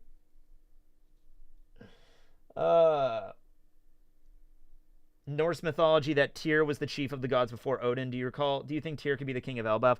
I think Odin's going to keep it simple and just have Odin be the king of Elbaf. I think we're just going to go simple with it. I know like mythologies can go a little bit more complicated than that, but I think Oda wants to keep it simple. Didn't he get stomped literally by Luffy? I believe he did, yeah. I don't remember him that well, so I'm actually going to put him in who? I'm going to put him down here in who? Barely filler, yeah. Yeah, he did give Luffy some trouble. I will give it to him. Maybe I'll put him up in bland. Yeah. When was Goku in filler? Apparently, you haven't watched One Piece episode 590, the collab spectacular crossover special with Toriko, One Piece, and Dragon Ball. And it shows. Okay, now we're on Toriko. Okay, now we're cooking for real. I guess I should have also put Komatsu and Mansum and everybody on here. Coco and Zebra and freaking Sunny should have all gone on here too. Yeah, I'll put Turco and up and beyond canon. There we go. Appropriately, it goes Konde Oriano, Goku, Toriko. There we go. Yeah. Toriko, baby. Toriko. The last few arcs of Toriko get really existentially confusing. Like, at a certain point, it just feels like word salad. Like, if you try to read the last arc of Toriko, your brain is just going to fizzle out. But up until then, it goes really well. And the Gourmet World arc, I kind of am always hoping it would get animated. It probably never will. But there's some really cool moments in that arc, that saga, that I wish would get animated. Yeah. All right, we got two left. We got Wetten. Wetten is the principal. So in the Rainbow Mist, because they have that whole time loop plotline, you have Wetten, who's the grandfather, and then you have his son, and then you have his grandson that all appear as like a family of like villains that all deal with the Straw Hats. Like the grandson, I think, runs into Luffy when they first get into town and they argue. And then the backstory is like, like 50 years ago or 70 years ago, whatever it was in the Rainbow Mist, like Wetten was like the main villain and then he aged into the future. Like this is what he looks like now. Yeah. Tekking hugs you. Aw, thanks for the hugs. Yeah.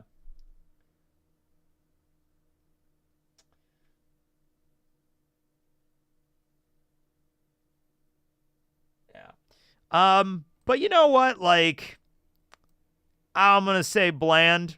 I'll put him in bland there.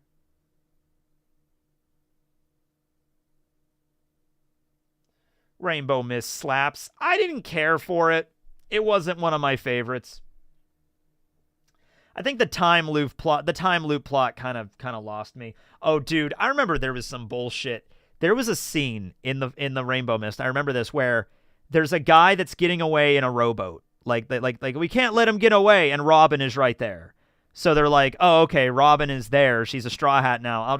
Robin uses her Hana no Mi to like trap him, like grab him, and so he can't move, so he can't row away. But in the rowboat was also some treasure, like some gold and gems and jewelry and stuff. And one of them just happens to be a necklace that is inlaid with sea prism stone. Yeah. So, he's like, oh, we can't let him get away. Robin, stop him. And he's like, yeah, sure. And so she uses her power, and then he falls on this sea prism stone necklace. And then she's just like, oh, my power, I'm losing it. No. And he gets away. Oh, fuck off. There's just a sea prism stone necklace. It just happens to be there.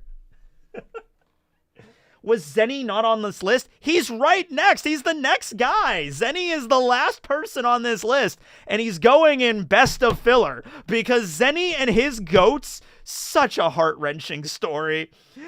We love you, Zenny. Zenny is quite literally the goat. Zenny is an old man. He's an old pirate that lives on an island. He had some treasure. The treasure got eaten by goats, and so he just adopted the goats and made them his family.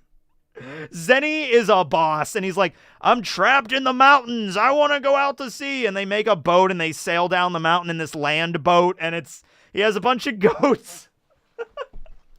Yeah, fuck it. Zenny should be canon. Nope, Zenny should be canon, absolutely. Zenny is great. I love Zenny. He was like a moneylender, but he was also stated to be a pirate, I believe. He was like Moneylender Zenny, I think was his name, yeah. You are all my sons.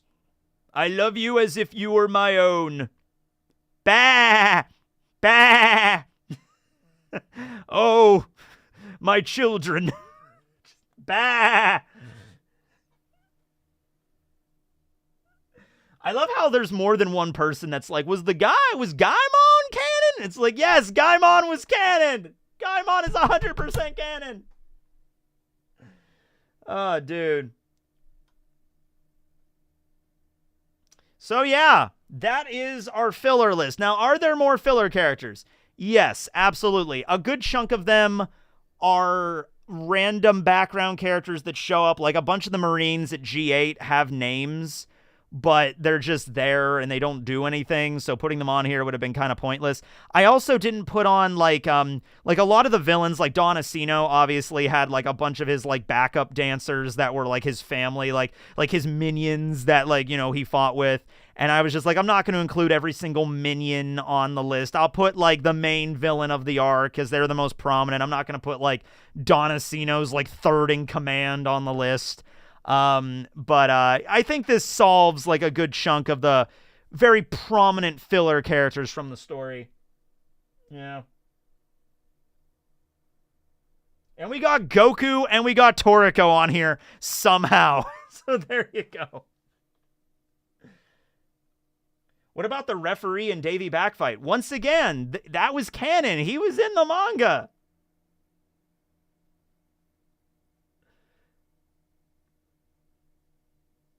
Odin survived and is living as Gaimon. Yes, that's the story. Turns out Gaimon was Roger this whole time.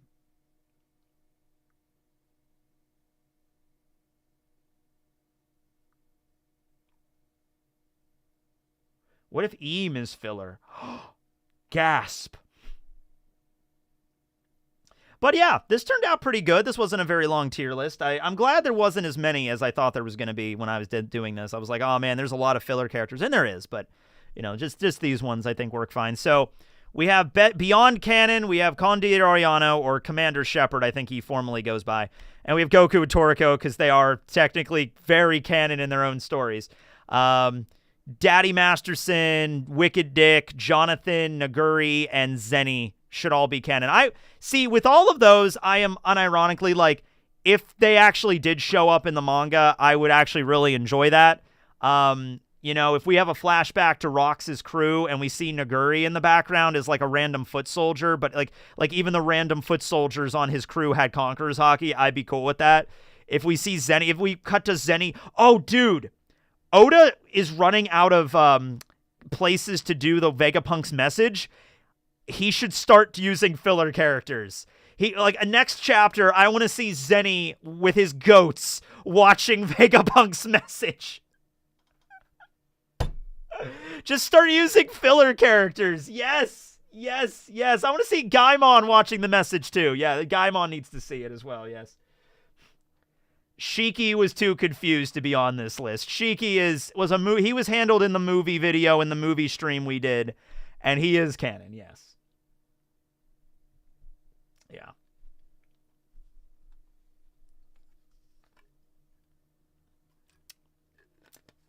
Yeah, there was the C filler arc with Noko and that kid. I didn't put them on here because honestly, I honestly forgot about it. And it's a game tie-in, so it doesn't matter.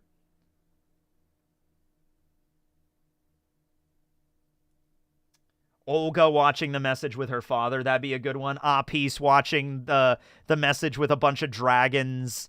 Lily and Pans are watching it on Elbaf. Jonathan's watching it at the base with Jessica. Like, you could do something with that. Yeah, you start going into filler. Start making Oda, this is your prime opportunity, because other than this, it would be kind of ham-fisted to throw it in here.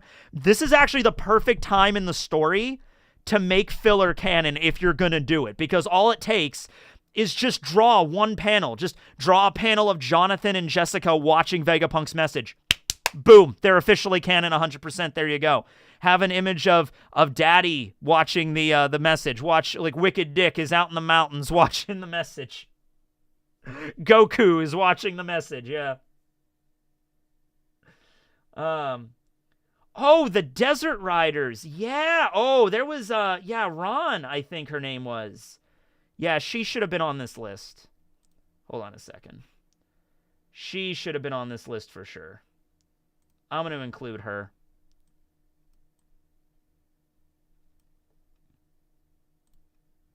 Yeah. No, not Ron. Oh, what was her name? Ron is a member of the Kuja Pirates. What was her name? It wasn't Ron. It was something similar though. Hold on. Let me look up. I'll just look at Alabasta and just look at every single character that shows up in Alabasta that lives there. The wiki is so handy for all this. Her name was Rasa. Not Ron. It was Rasa. No, Rasa was cool. I liked Rasa. All right, hold on a second here. Put Rasa in here.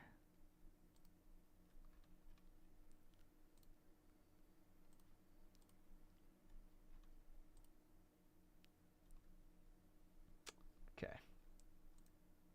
There we go. Rasa, this lady right here. She had the little umbrella sticking out of her head, and she was member of like the sand pirates or whatever, like the desert pirates.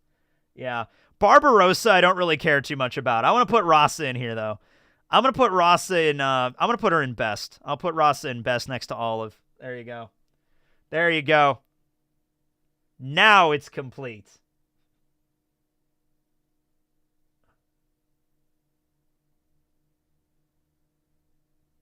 What if Zunisha is an ancient weapon that can destroy an island? So, like, Zunisha could probably destroy an island just virtue of how big that it is, but, like, being an ancient weapon, though, like, Jack was almost able to cripple the thing. So, I don't think that Zunisha would be, like, I feel like a bunch of Marines firing at it would probably be enough to knock Zunisha down just because how old Zunisha is. If it was an entire, like, stampede of those elephants, sure, but like just one Zunisha is not really enough to destroy an island. It would probably get killed before it even got to that point.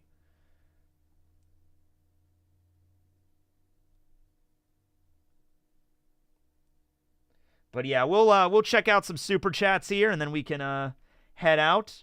I just got done with that way quicker than I thought I did, but yeah. Thanks guys for coming over.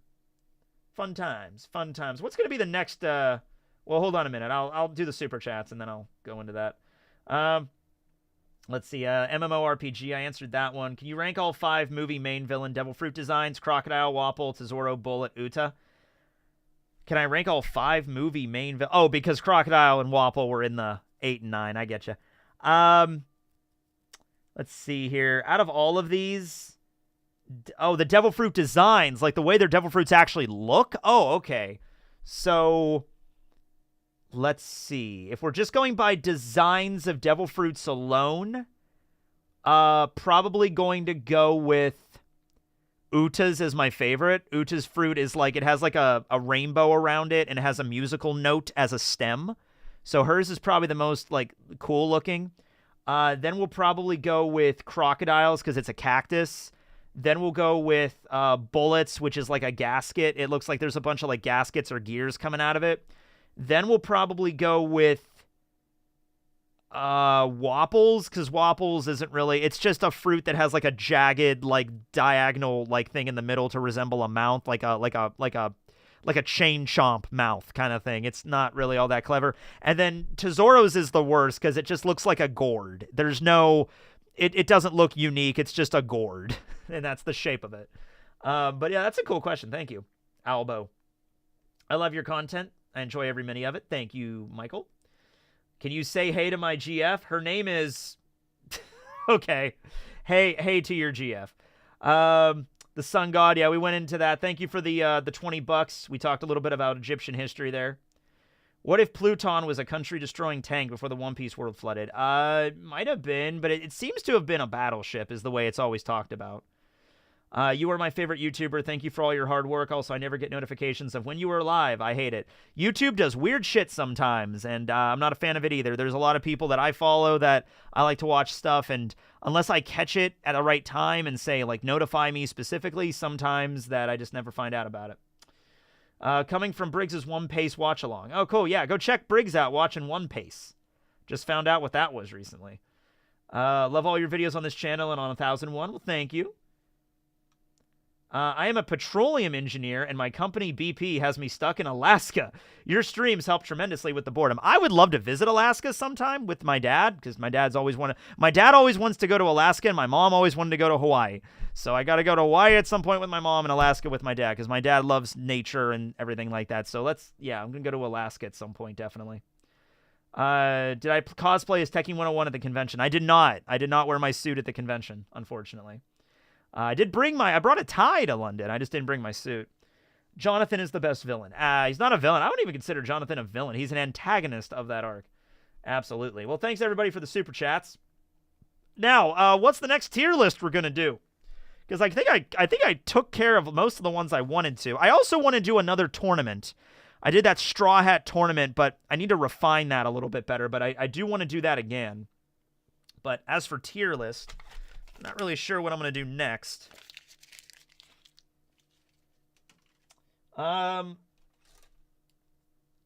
Villains tournament. I guess I could do... Have I ever... I feel like I've done videos about that before. Ranking just the best villains in One Piece. I don't know if there'd be... I like to have at least... like a good number for tiers. I don't want it to just be like 3 or 4 characters, but we could do villains. I'll include maybe I'll include some villains that aren't super like well known in the One Piece story. Like maybe I'll include like Duval, because Duval was technically a villain for a little brief amount of time. He didn't have a lot of screen time as a villain, but he did. Yeah, I don't want to do the fauna. Devil Fruit tier list would be fun, but that would be a long video. That's like over 150 Devil Fruits at this point. That's a lot of Devil Fruits. I'll write it down, but I might have to break that up into 2 parts, because that would be... Woo! That would have to be multiple parts. Absolutely.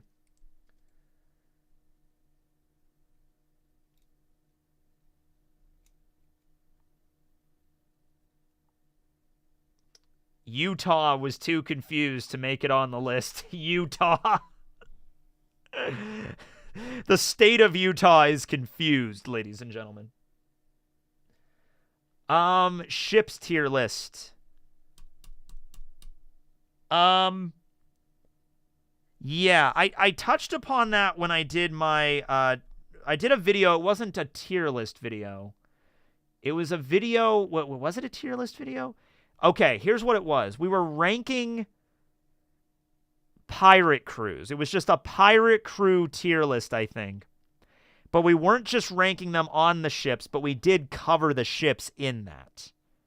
We covered their Jolly Roger crew design and their ship. So that might be a little bit of overlap with that one. I think I kind of already did that. Yeah.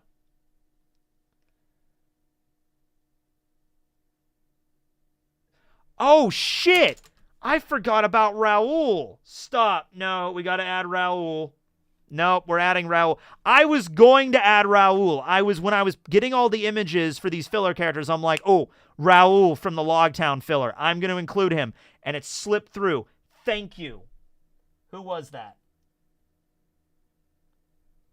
Go D shot. Thank you. Go God shot. Thank you, God shot. Thank you.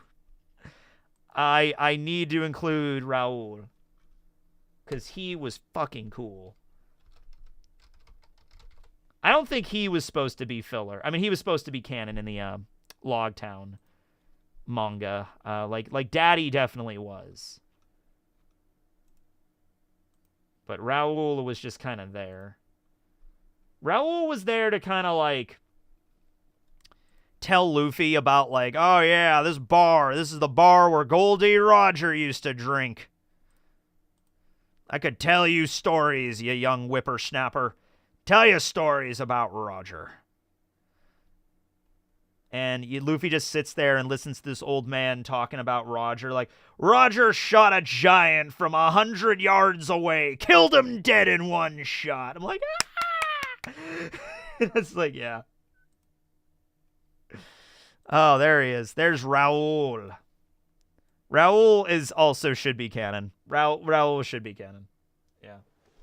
That guy! Yeah. Yeah, he's like, Roger beat Silver, killer giant. No one could stand up to him.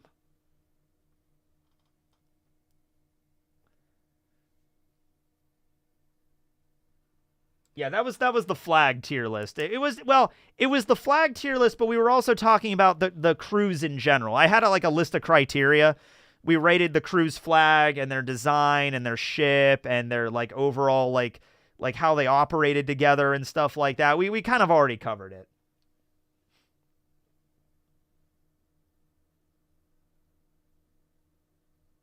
See, I would do video games, but like I have really not played that many One Piece video games, and the early ones are in like Japan only, so I wouldn't be able to like. I mean, I could get them and emulate them, I guess, but I wouldn't be able to understand. I mean, unless there's probably fans that have tried translated them, probably. Do you think the ancient weapons are similar to Frankie's backstory? I wonder if the One Piece of the puzzle. Yeah, like I think it would make the most sense to have like little references. Like if you watch Skypiea, it's kind of just like basically Eam nuking an island. It's Eneru, using Death Pia or Raiga to destroy an island. Like it's very similar. So you can tell Oda throughout the entire story is basically like, yeah, this is like Eneru is kind of like the Eam of his little realm, his little isolated area. He became Eam, Deceased character tier list. That's not a bad one. I'm gonna write that one down. Who's the best dead person in One Piece? That's actually not a bad. I think I might. Okay, tell you what. It's already June. We got 4 more months to Halloween. I might do that in October. I might save that one for October for spooky month.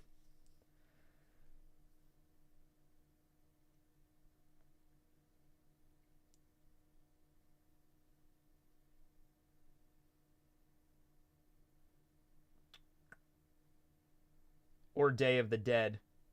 Oh, yeah. Well, no, Cinco de Mayo already happened, though.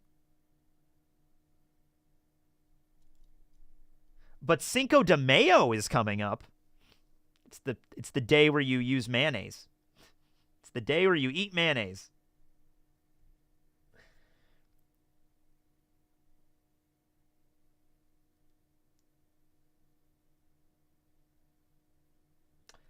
Yeah, I mean, like, ultimately, by the end of the One Piece story, I don't know if it's going to be Luffy, although it would make sense. Eam is going to be defeated by the end of the story. The Gorosei and Eam are not going to be a threat by the end of the One Piece story. Dragon's Revolution's going to carry through, and then eventually the One Piece world will be freed. But, like, yeah, I don't know how that's going to go down. But, yeah, Luffy's probably going to ultimately punch out Eam. That's probably going to happen, yeah.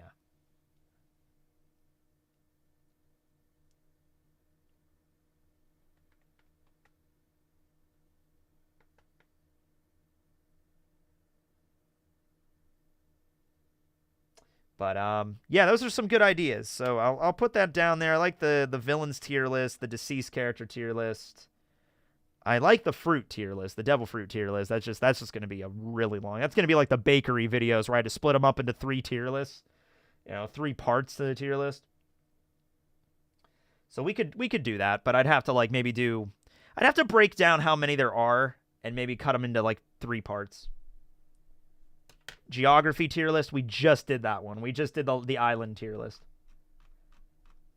Yeah, so hold on. How many canon... Okay, let's just do canon devil fruits.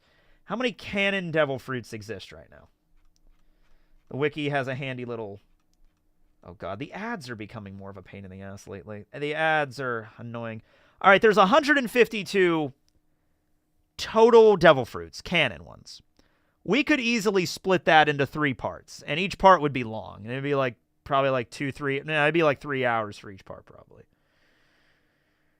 Okay, so I could do that, or if I wanted to break them up into 4 parts, that'd be 38 per part, and that might be better to do. Because here's the thing. I'm going to talk a lot about these devil fruits. I'm going to go off on so many goddamn tangents with these devil... Well, maybe not all of them. Some of them don't really have much to them. Some of them are just there. Others are... more extensive. We'll have to think about that. Do 4 parts with like around 38 each, or 3 parts with like 50 each. Yeah. There are 2 devil fruits in the story that are currently unknown what category they are. Which ones are those? Hold on.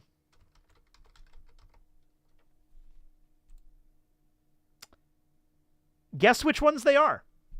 There's 2 devil fruits in the story that their names have been... Well, no. There's 2 devil fruits. One has their name given. The other one has not. But it's unknown what their category is. We don't know if they're Paramecia, Zone, or Logia. Logia.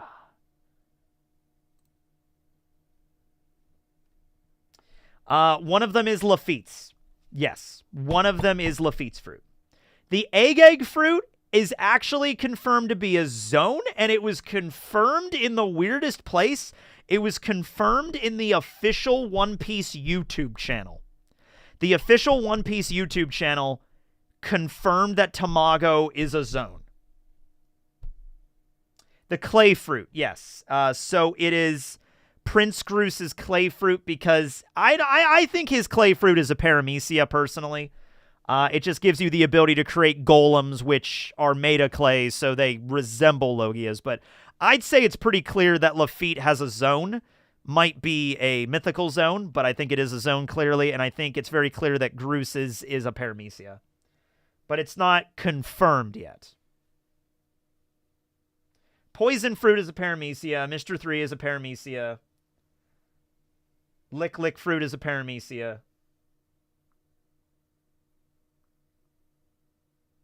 Yeah. Myers-Briggs category. Okay, I'll have to get Briggs in on that one. Yeah, doing 4 parts might be better. It's just there's so many. What D&D would you want next? OP D&D Bounty Hunters. So we're still a long way away. We got a lot of Marines left over. We talked about this if in London if we wanted to do like revolutionaries. I think Rustage has a different idea for that. I don't know. We might. I don't know. I don't know what's going to be next after. I don't even know if we'll do One Piece. Maybe we'll do something else non-One Piece. What about the dude that turns into crows? That was confirmed to be a Logia. That's the soot fruit. That is Karasu's fruit. Arouge's fruit. See, I think the thing with that is we don't even know for certain if he has a devil fruit. He can grow really big. I think that's all we know is he can grow really big. And I think some characters were like, it's probably a devil fruit, but I don't think that's ever been confirmed that he has a devil fruit. He gets hit and then he gets bigger. It is probably a Paramecia. It's just never been said Arouge has a devil fruit power.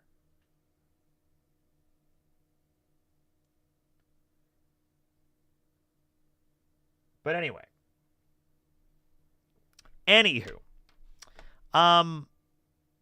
That's the stream. Hope you all enjoyed. I got, what am I doing? Tomorrow, I don't know, because I did a video today, and then I did this today, so I don't know if I'm going to do a video tomorrow. But I just kind of wanted to get back into streaming again.